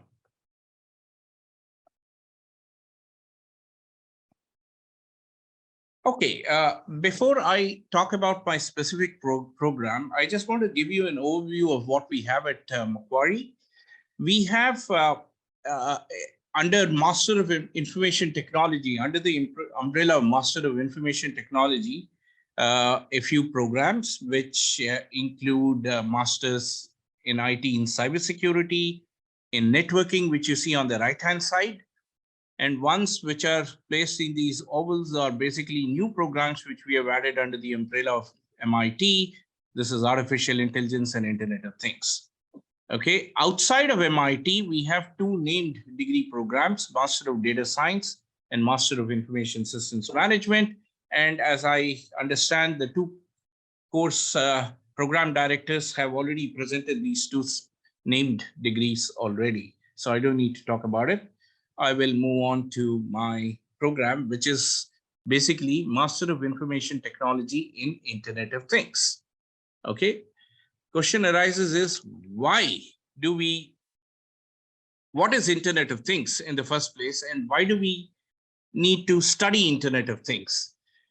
Internet of Things is basically a network system of interconnected computing devices, mechanical and digital machinery, animals, human beings, each of which have a unique ID and which the system can actually transfer data from different participants or between different participants without human or computer intervention, right?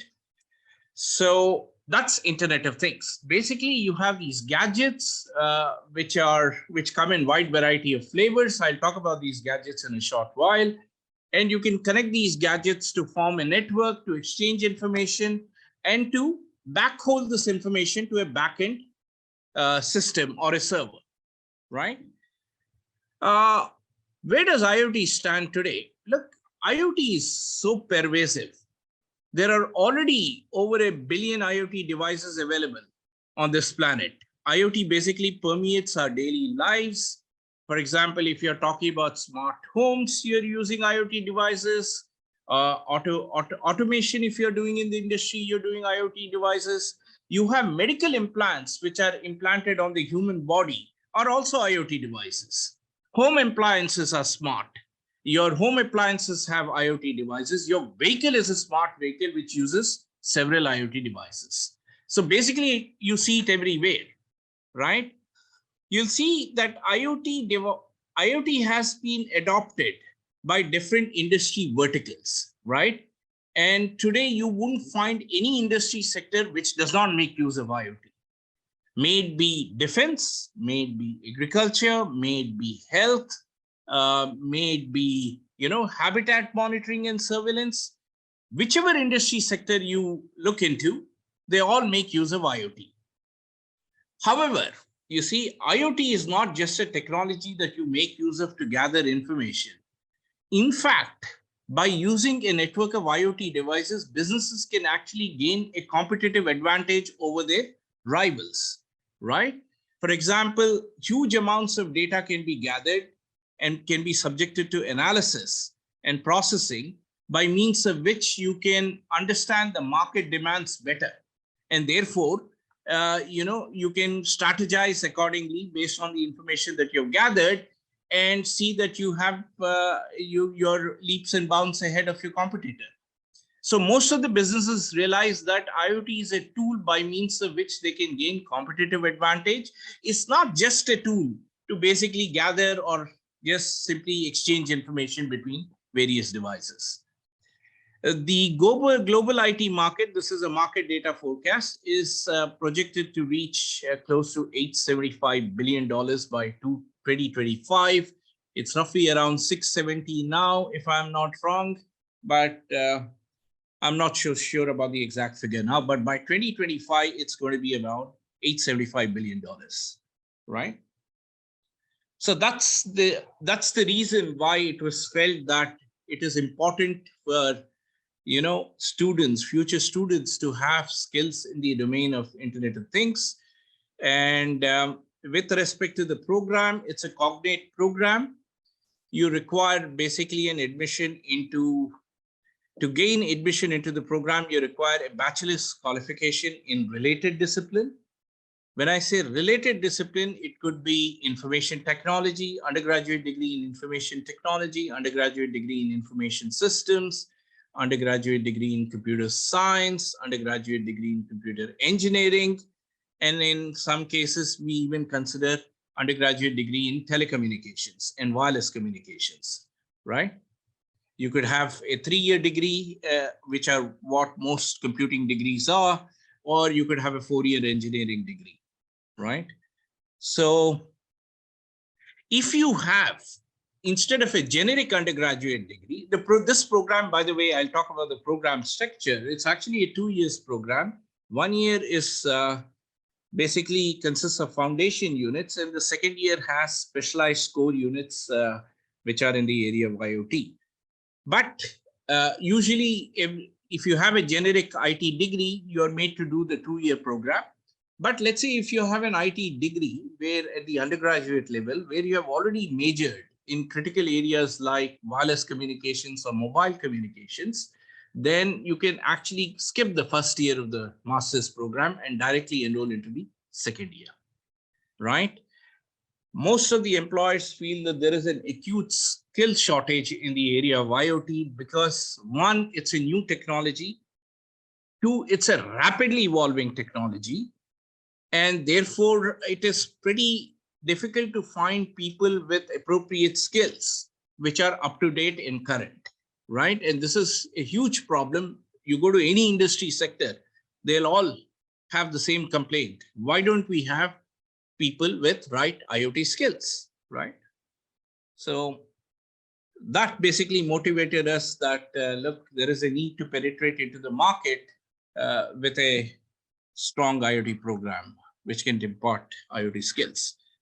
Okay, this program has been designed and taught by experts. When I say experts, I talk about our School of Computing. We are very, very strong in IoT research.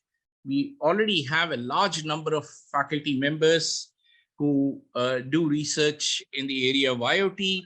We have a number of PhD students who work in the area of IoT. We also have a lot of postdoc researchers who engage in IoT research.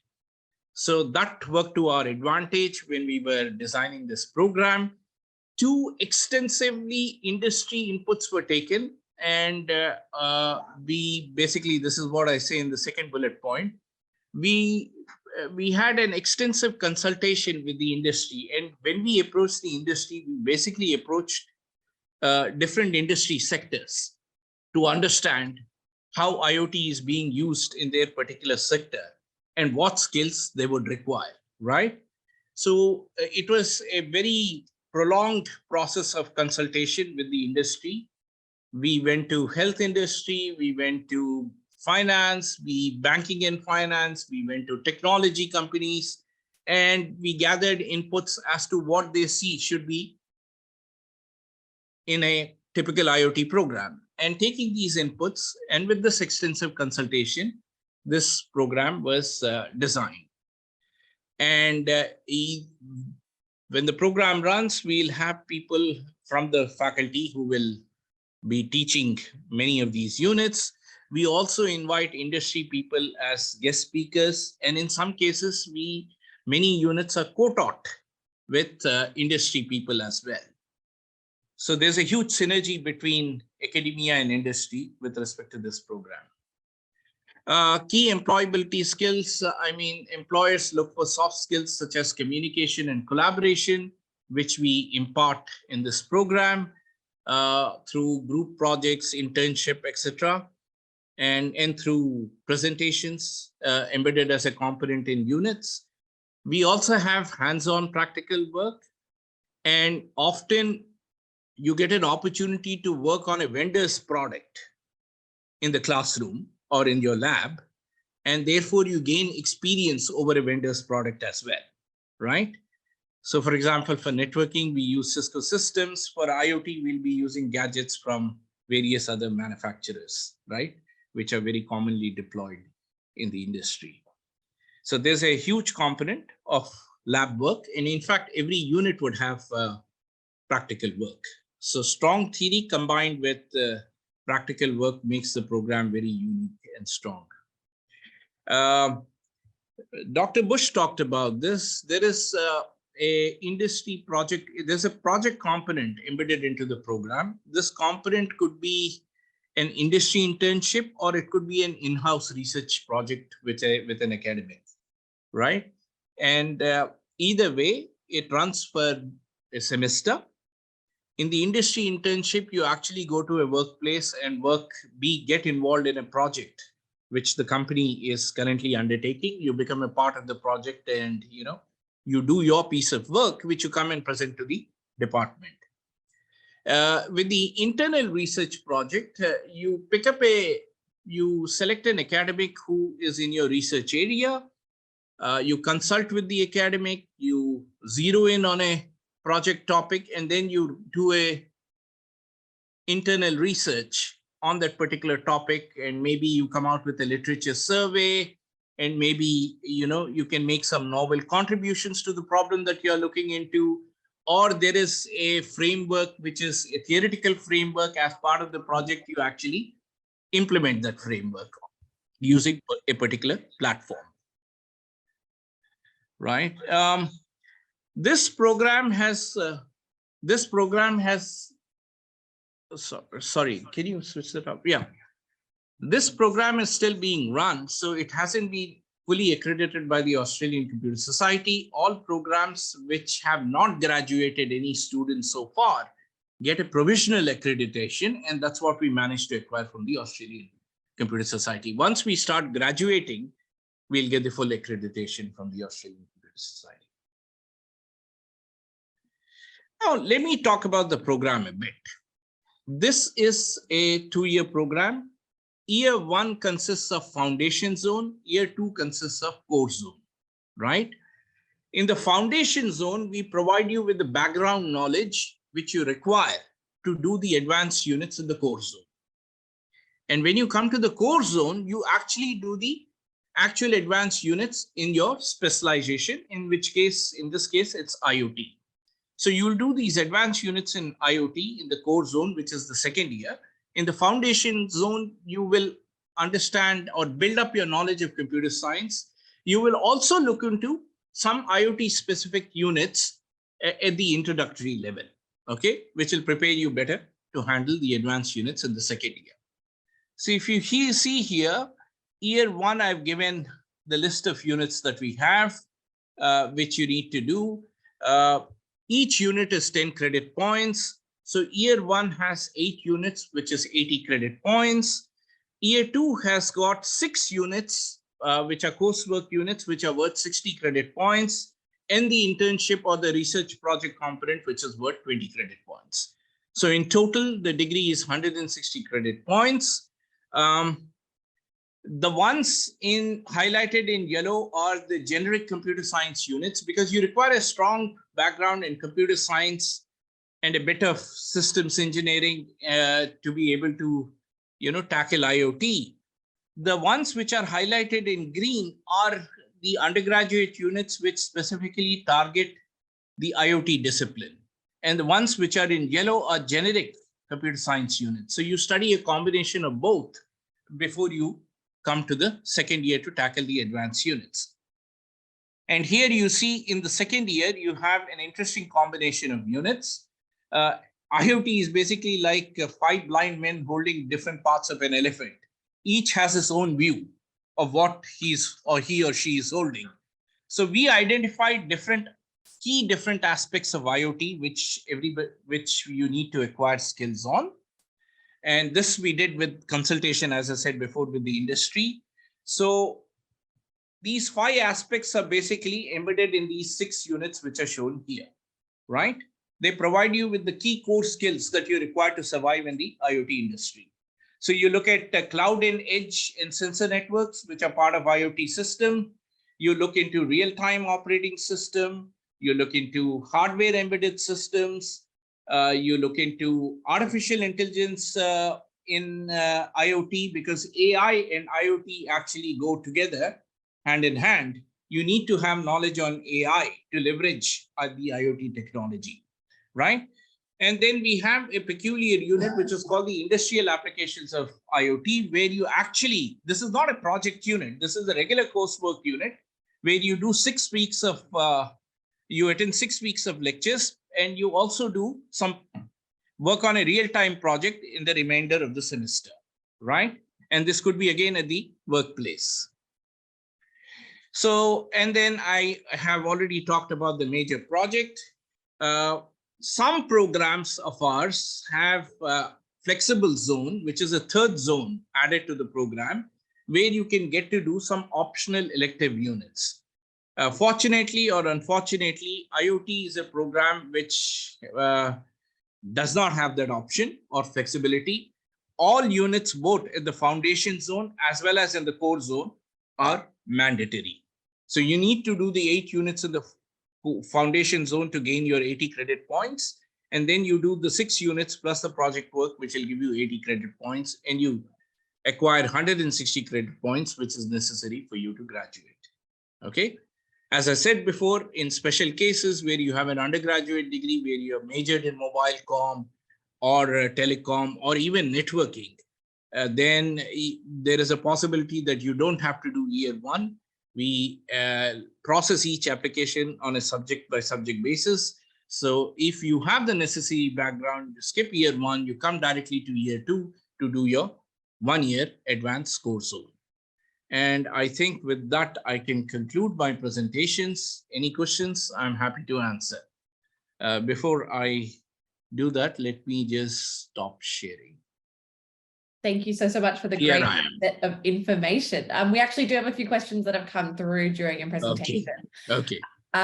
Very specifically to our industry-based internship opportunities and projects in the course. So would you be able to go into those in a bit more detail? Essentially, the student wants to know if they can choose the internship programs that they work on, or is it possible to get a job offer from the same company after the internship? Right. Very interesting question. We have actually a staff dedicated to managing the internship projects. He's Dr. Professor Amin Behesti. And Amin is the one who liaises with various companies, right? And this is right across all programs. He's the contact person, whether you're a data science student or a networking or an IoT student or an AI student.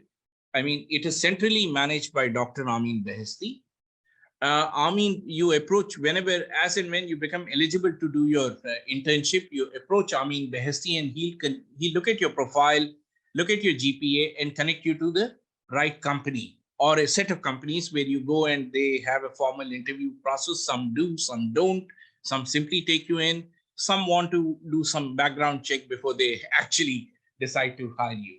So once you are into the company, then you just join the project, which is in which you will be absorbed into, and then you do the project and you write up a report.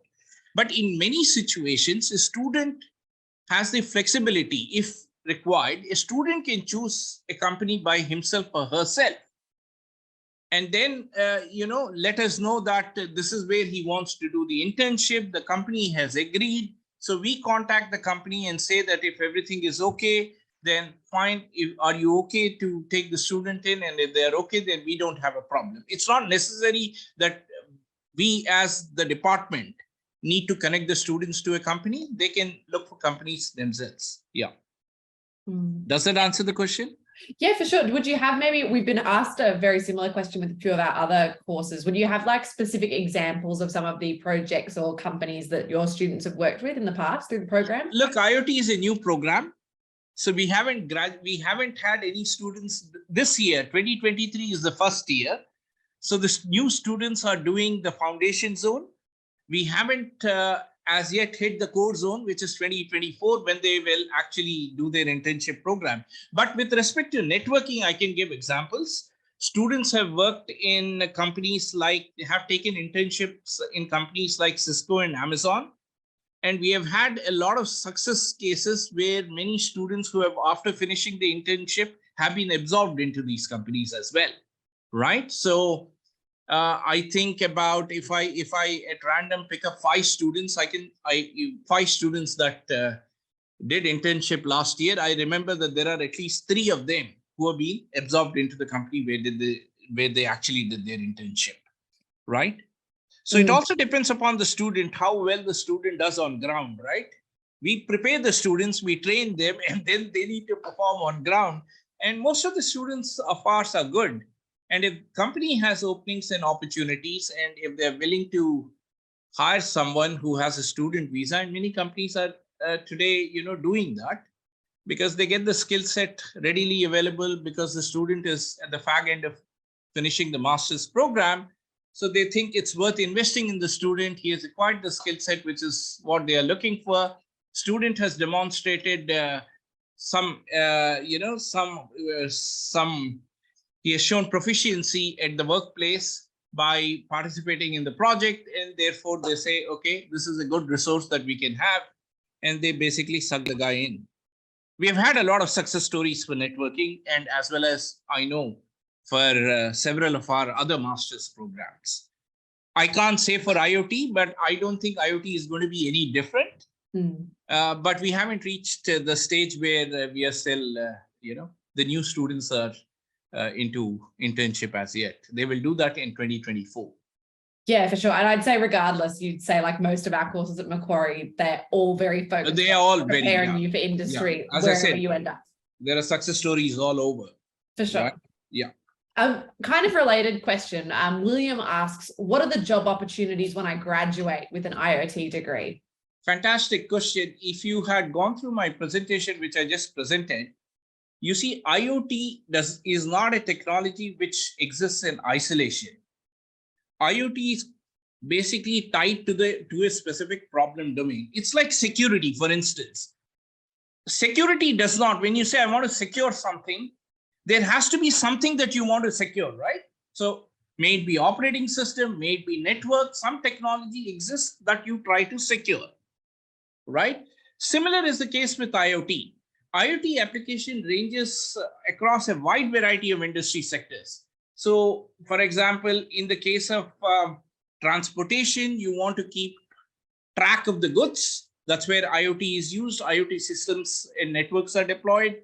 If you are in the health domain, you have various medical devices which are implanted on the human body, which needs to be continuously monitored, which need to be constantly configured. And that's where IoT is used. If you are looking at surveillance, you have a large number of sensors which form a network. and therefore in the surveillance and defense, you use IoT devices. If you're in the automobile sector, today you're building smart cars. All of these smart cars require you to have knowledge. Many are in the manufacturing of automobiles. You require knowledge in IoT when you're building these vehicles, right? What kind of IoT devices you require? How do you avoid collision? How can you see the traffic ahead beforehand? All this information is basically gathered by a network of IoT devices. So every industry sector today requires IoT professionals. And that answers your questions. There is a huge job market for IoT. It's constantly growing. And as I said before, there's an acute shortage of skills, because I think we are probably the second university in Australia which actually offers a specialized IoT degree.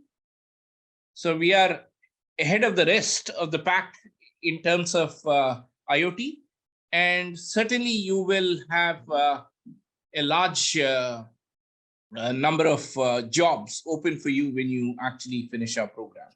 And I said it's been designed in consultation with the industry. So what we have in there is not something which we thought of overnight.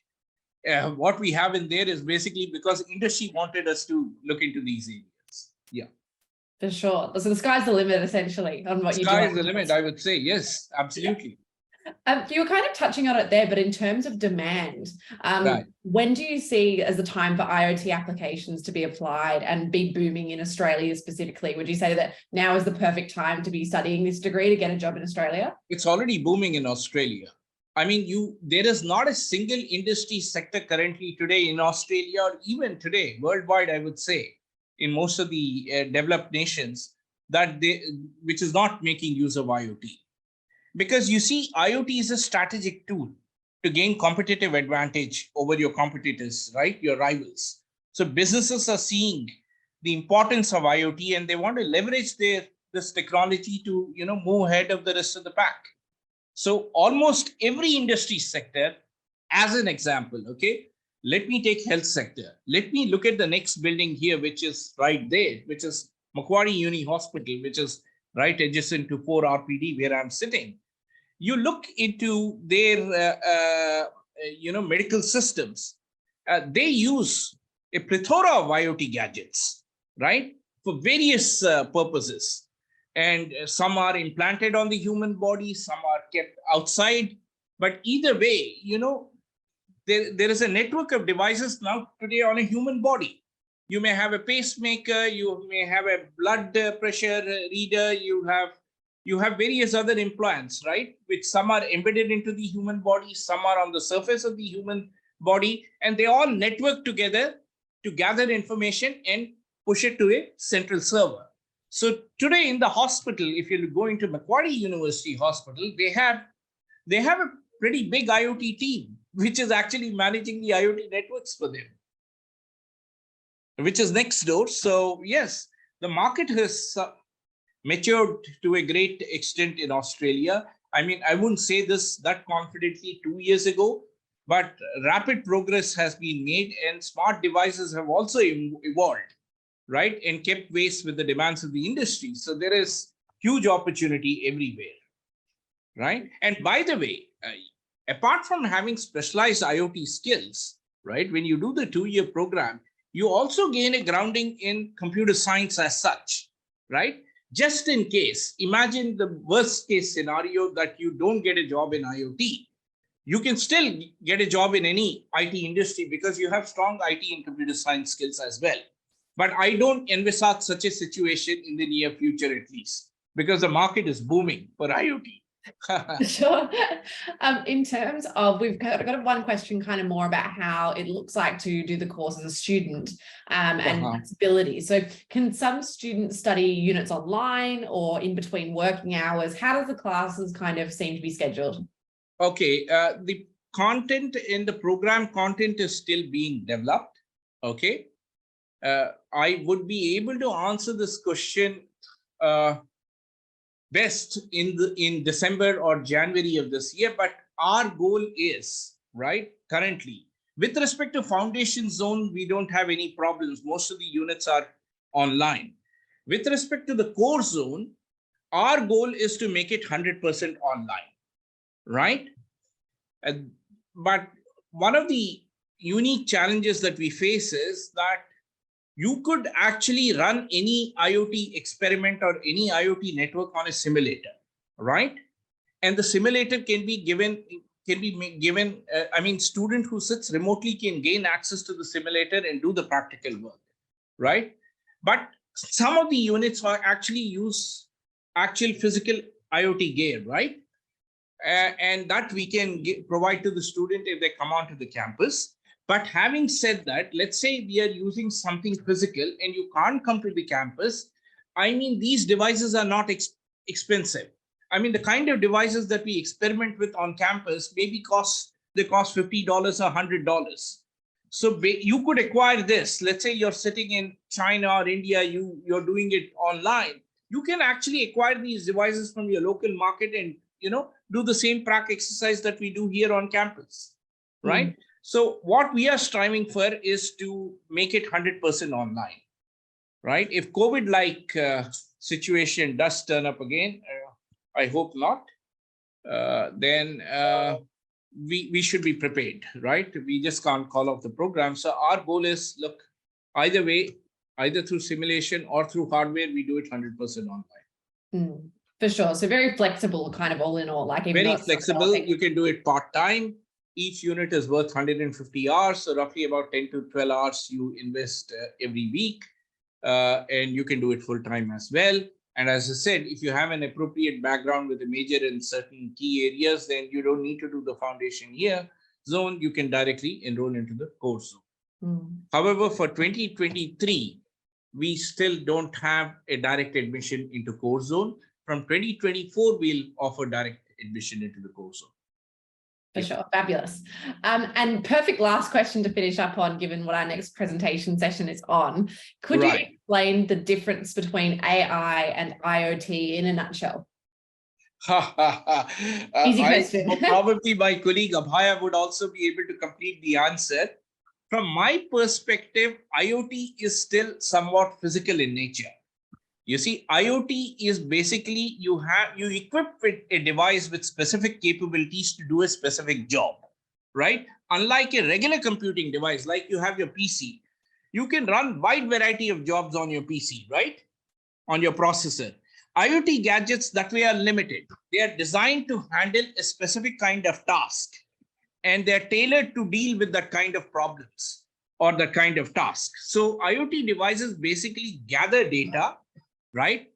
Process them internally, and also if need be, because they have limited memory, limited processing capabilities, they also push the data back to the backend server. And that's where you have artificial intelligence algorithms, intelligent, smart artificial intelligence algorithms, which are sitting in the background, which actually process this data and, you know, what they call do business analytics and, you know, come out with meaningful information. Having said that, today you have smart devices, IoT smart devices, which are, you know, embedded into your vehicles, embedded into the human body, which also have some local AI processing capabilities. So if you want to do intelligent processing of information, you require AI you need to have AI capabilities. And that is what many IoT devices in various segments today have. Right? But artificial intelligence is not restricted to IoT. It's a huge discipline. And it has been existing since donkey's years. I mean, suddenly AI has gained popularity, but I think John McCarthy was the guy who coined the term AI in 1950s. Right? So AI has been existing since donkey's years. It's just that AI applications have widely increased and they are impacting various technologies. IoT is one of them. So you do get a feeler for AI from IoT perspective in this unit. There's a unit called AI and machine learning in IoT. That's where you will see how AI and machine learning algorithms are applied in IoT in the context of IoT. Yeah. Okay. Yeah, fabulous. Thank you so much. What a great way to end the session with that question. Thank you so much. Thank you, Sienna. Nice being with you again. You too. Have a lovely evening. Yeah. Take care. Thank you. Thank you for having me. Thank you so Leave much. the floor for my colleague, Professor Abhay Naik, who is 2 feet away from me. That's a very good transition. And for those of you who are interested in our Master of IT, as you may have gathered, in addition to offering a focus on IoT, we have our Master of IT also available focusing on AI. To tell you more about this, please welcome Abhay Naik. Welcome. If you can hear me, hopefully we'll probably get those slides up in just a second. Hello, how are you going? Hello, can you hear me, Shiona? Yes, we can. Let me just set it up. Just give me a second. No worries at all. Just a reminder to everyone in the audience that if you do have any questions throughout Abhay's presentation or any other questions from tonight, you can pop those in the Q&A chat function at the bottom of your screen. And of course, this is our last session, so make sure to ask those questions now if you do have them, and we'll get to them at the end. Otherwise, you'll be able to book a personal consultation, and we'll tell you how to do that shortly. But over to you, Abhay, whenever you're ready. Yeah, I'm just trying to screen share mine.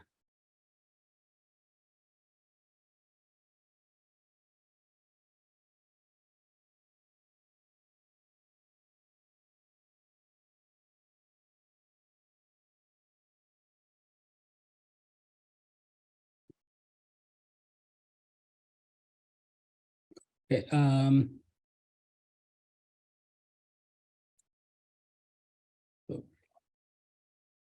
from the current slide. Oh, sorry. Okay, hello, thank you very much, Shiona. And thank you all who are attending online. And let me introduce myself. As you can see, I am Abhay Naik, who is an associate professor in the School of Computing at Macquarie University. I have been working at Macquarie since 1999, when probably most of the audience would have been small children. So my research area is in AI, particularly AI of a more traditional variety that we call symbolic AI. So I am the director of 2 AI programs that our school offers.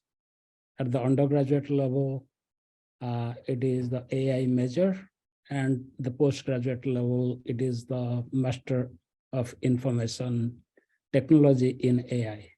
Okay. In fact, I led the team that had designed this MIT AI program. So I would like to tell you more about this program, but let me first put things in context and see where this program fits in among other master programs that are being offered in our school. So essentially, there are 2 types of master programs that are being offered in our school. Some are outside this rectangle that you can see, like a Master of Data Science or Master of Information System Management. So these are the named degrees. And then there are 4 other kind of master's programs that are being offered in our school. They're all subsumed under what is called the Master of Information Technology. Now, this cybersecurity and networking, they're old programs, so they have been here for a few years. Whereas these 2 programs under OVALS, AI and Internet of Things, these MIT degrees, they're brand new. They started in 2023. The first semester of this program has just started. And the first batch of students to graduate from these programs would be at the end of 2024, right? Now with that, let me just briefly tell you why is it that we developed this program of a master of information technology in AI. Now, that is because, you see, AI, as my colleague, Dr. Shankaran mentioned, AI has been since the 1950s. And people had ambitions through the power of AI, they will do this, they will do that. But essentially, we didn't have the computational power to achieve most of the things. And that has changed in recent decades. Now we can do things that are impressive. And that's why AI is the talk of the town now, right? So you see it everywhere. So probably the last photograph you took using your mobile phone used AI to adjust, say, light and a color, right? Probably last loan application you made to the bank was decided by an AI algorithm. Probably the next spam mail you would receive was written by ChatGPT. So you cannot escape AI. It is used in diverse fields, whether we are talking about mining, whether we are talking about agriculture, healthcare, or even warfare, AI is being used nowadays. So considering this, it is very, it is very pertinent to offer this degree, and we designed this master MIT in AI degree, keeping all these things in mind, right? So the market is booming. So I don't think getting a job after an AI degree would be difficult. And the program we have designed, see, AI is such a broad field, right? We don't particularly insist that the applicants to this program must have a degree in computer science. If it is in a cognitive discipline, then we can look at it favorably and take a decision. So if somebody has done, say, PhD in language technology, a bachelor's in language technology, that is, or even linguistics or psychology, they might be pertinent, and on a case-by-case basis, we can decide whether that student can do the MIT in AI, right? And like many of our programs, it is designed in a way so that if you do a major in AI, a BIT major in AI, then you can skip the first year of the master's program and straight go to the second year. Like many of our MIT programs, we also have projects. Students can have project via internship, or they can have the in-house research projects. So as I was saying, AI is very broad. So although in some sense, the basis of AI is computer science, it impacts our way of life everywhere. So, probably you have heard currently in US, a Senate committee is trying to decide about how AI can be regulated. This is because of the rapid speed with which AI is growing, right? There are many other issues. Socially, the AI has impact on the economy of countries. It has, it has legal implications like regulatory aspects, it has ethical implications, and it has, of course, the business implications. So just to give one example, I was talking about the spam mail. Suppose I used ChatGPT to produce a spam mail, and I spammed a whole lot of people. Now, who is legally or morally responsible for this spamming? Is it me because I asked ChatGPT to create these spam mails and send them out? Or is it OpenAI, the company that owns ChatGPT? Does it bear some legal or moral responsibility? These are the issues. These are not issues of science fiction. These are very real world issues that we need to deal with. So keeping these things in mind, the program we designed, it was designed with experts from computer science in our school, from the business school, from the School of Law, and the experts in ethics from the Department of Philosophy, as well as experts from industry. Not only was it designed in using this collaboration, but the teaching is also, it is not like computer scientists would pretend to be specialists in the law or specialists in ethics and teach this.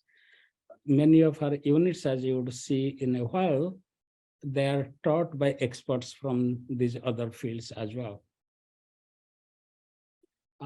This program gives a good employability skill. Apart from the hands-on practical work, students learn to communicate their work, their results to the stakeholders in a way that the stakeholders can understand. They learn to collaborate with other students to get the things done. So these are important skills that helps in employment. And the project I mentioned earlier, it can be done through industry internship or through a research project.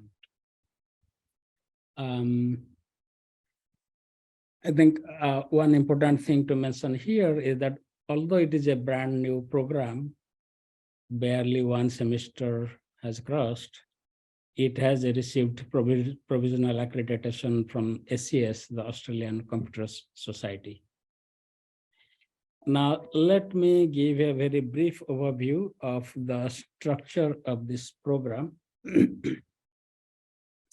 Here I have 2-year program. In each year, essentially you do 40 credit points. Each unit being a standard unit is 10 credit point. And at the bottom right here, you can see the project unit, that is a special unit, and that is 20 credit points, which means equivalent to 2 standard units. Now I have color coded these different units here. The ones in the green, like statistics C6170, that's kind of a broad unit that we need for the fundamental, the basic background for doing AI, but you need that for many other programs as well. So similarly, programming or database systems, they're broad units. They're required in many programs and they're used in our program as well.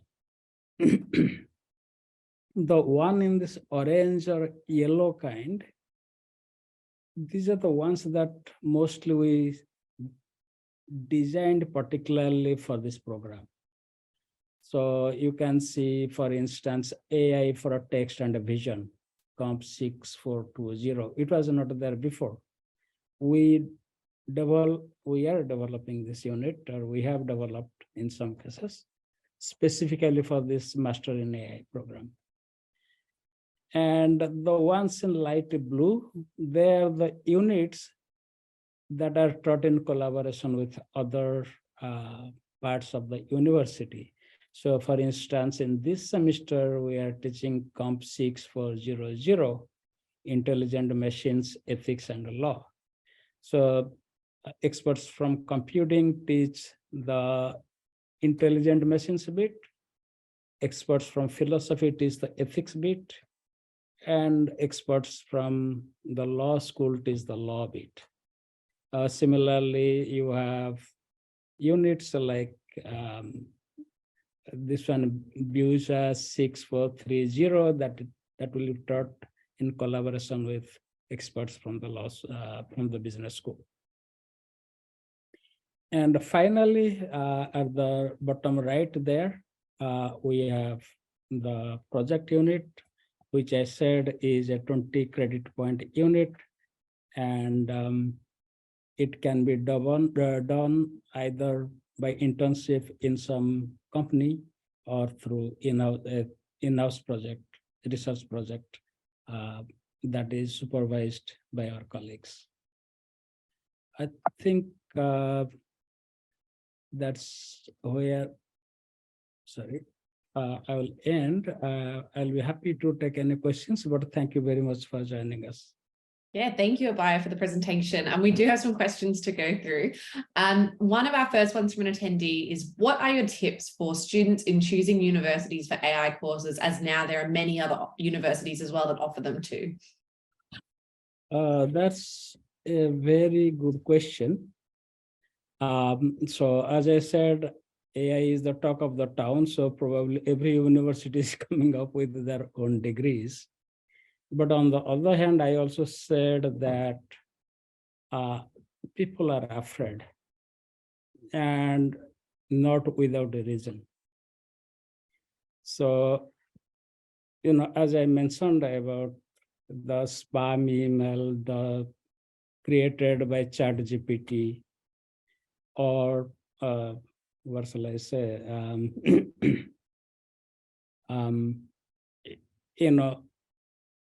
Let me take another example.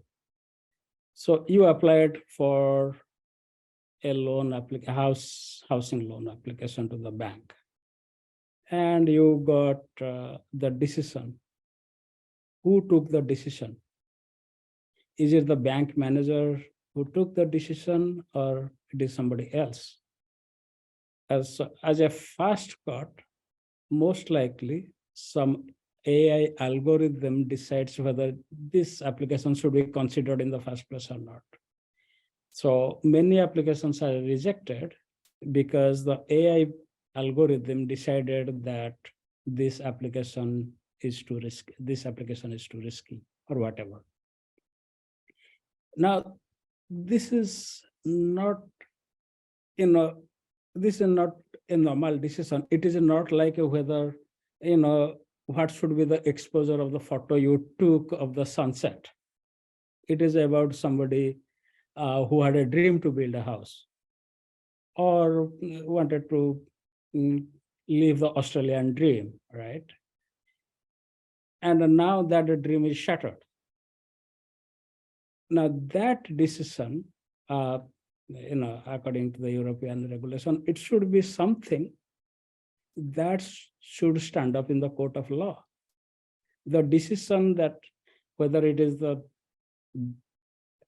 decision on your loan application, or whether it is a semi-automated car that ran the red light, those decisions, they have a real world impact. And the regulation that Europe has is now that these decisions should be something that should be that can be convincingly defended in a court of law, where the jury or the judge, they are not AI programs. They are real human beings with appropriate emotion and knowledge and intelligence. So that's what they call explainable AI. The decisions that AI algorithms take, there should be something that can be explained to humans in humanly understandable way. Now, currently, most of the AI algorithms have not reached that stage. So with all the hype about AI and the rapid growth of AI, I think those kind of issues, the legal issues, the moral issues, they would become more and more important, and things might change in not a very distant future substantially. So it is no longer just programming knowledge, right?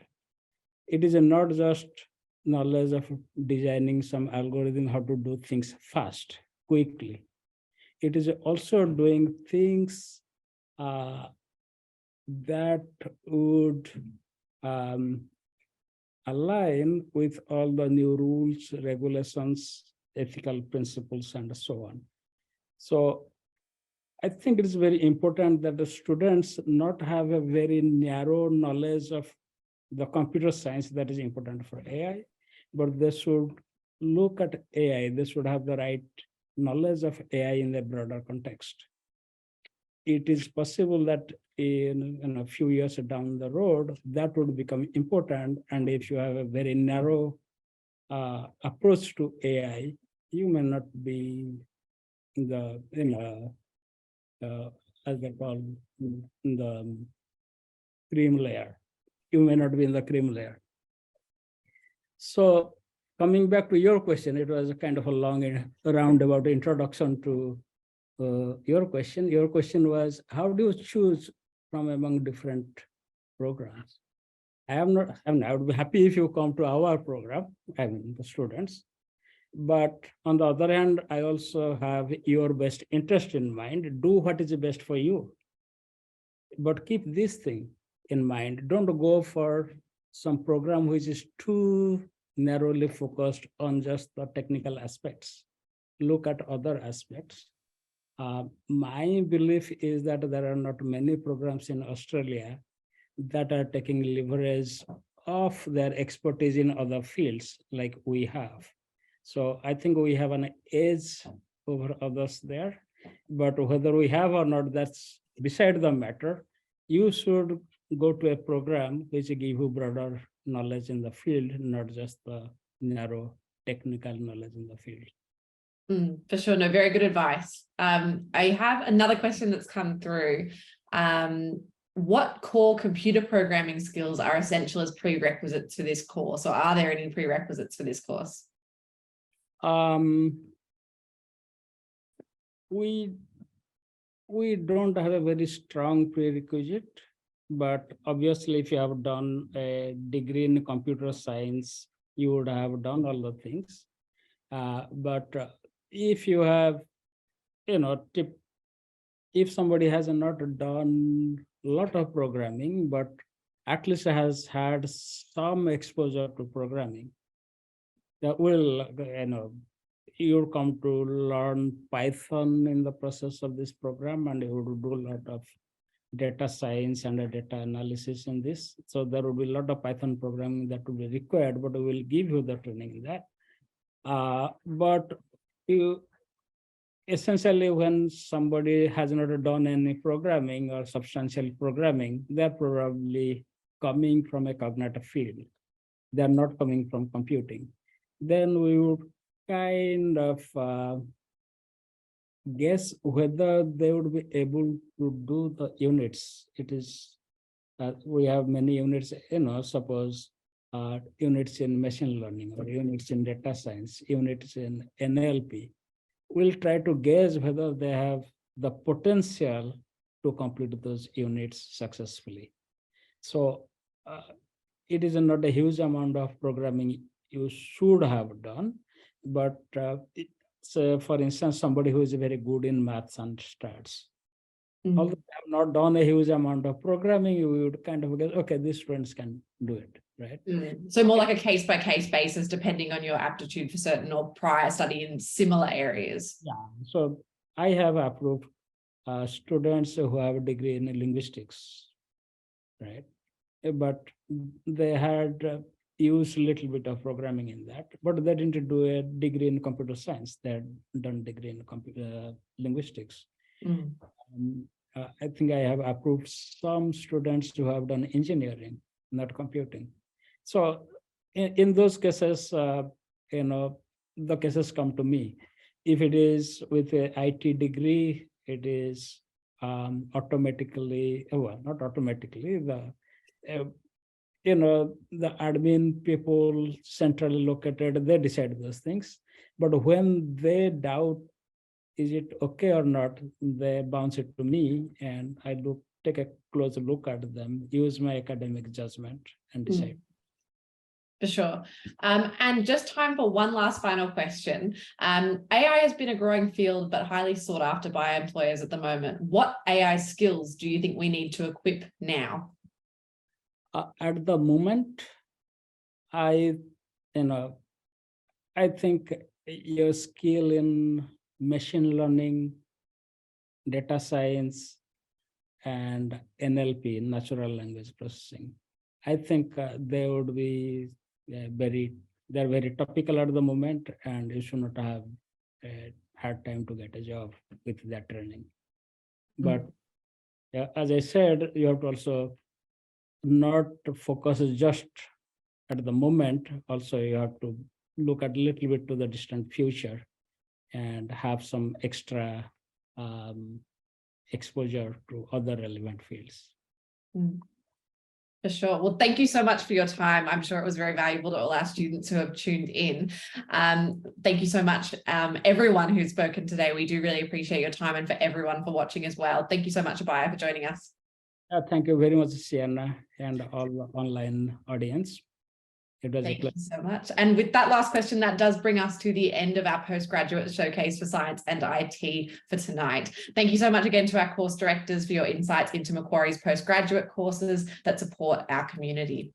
For our attendees, as you can see on the slide, we do have some postgraduate consultations available between 5th to the 16th of June. If we didn't get to one of your questions tonight, or if this session has left you wanting to find out more about our postgraduate courses, you can book a one-on-one consultation with our team through that link in your email, or scan the QR code to book your preferred time slot. Our postgraduate team are available for all your coursework inquiries. If anything else does pop up for you after tonight, you can contact us on 02 9850 6791 or email postgraduate@mq.edu.au. We very much look forward to supporting your career goals at Macquarie University. Thank you so much for spending your time with us this evening. Take care and good night.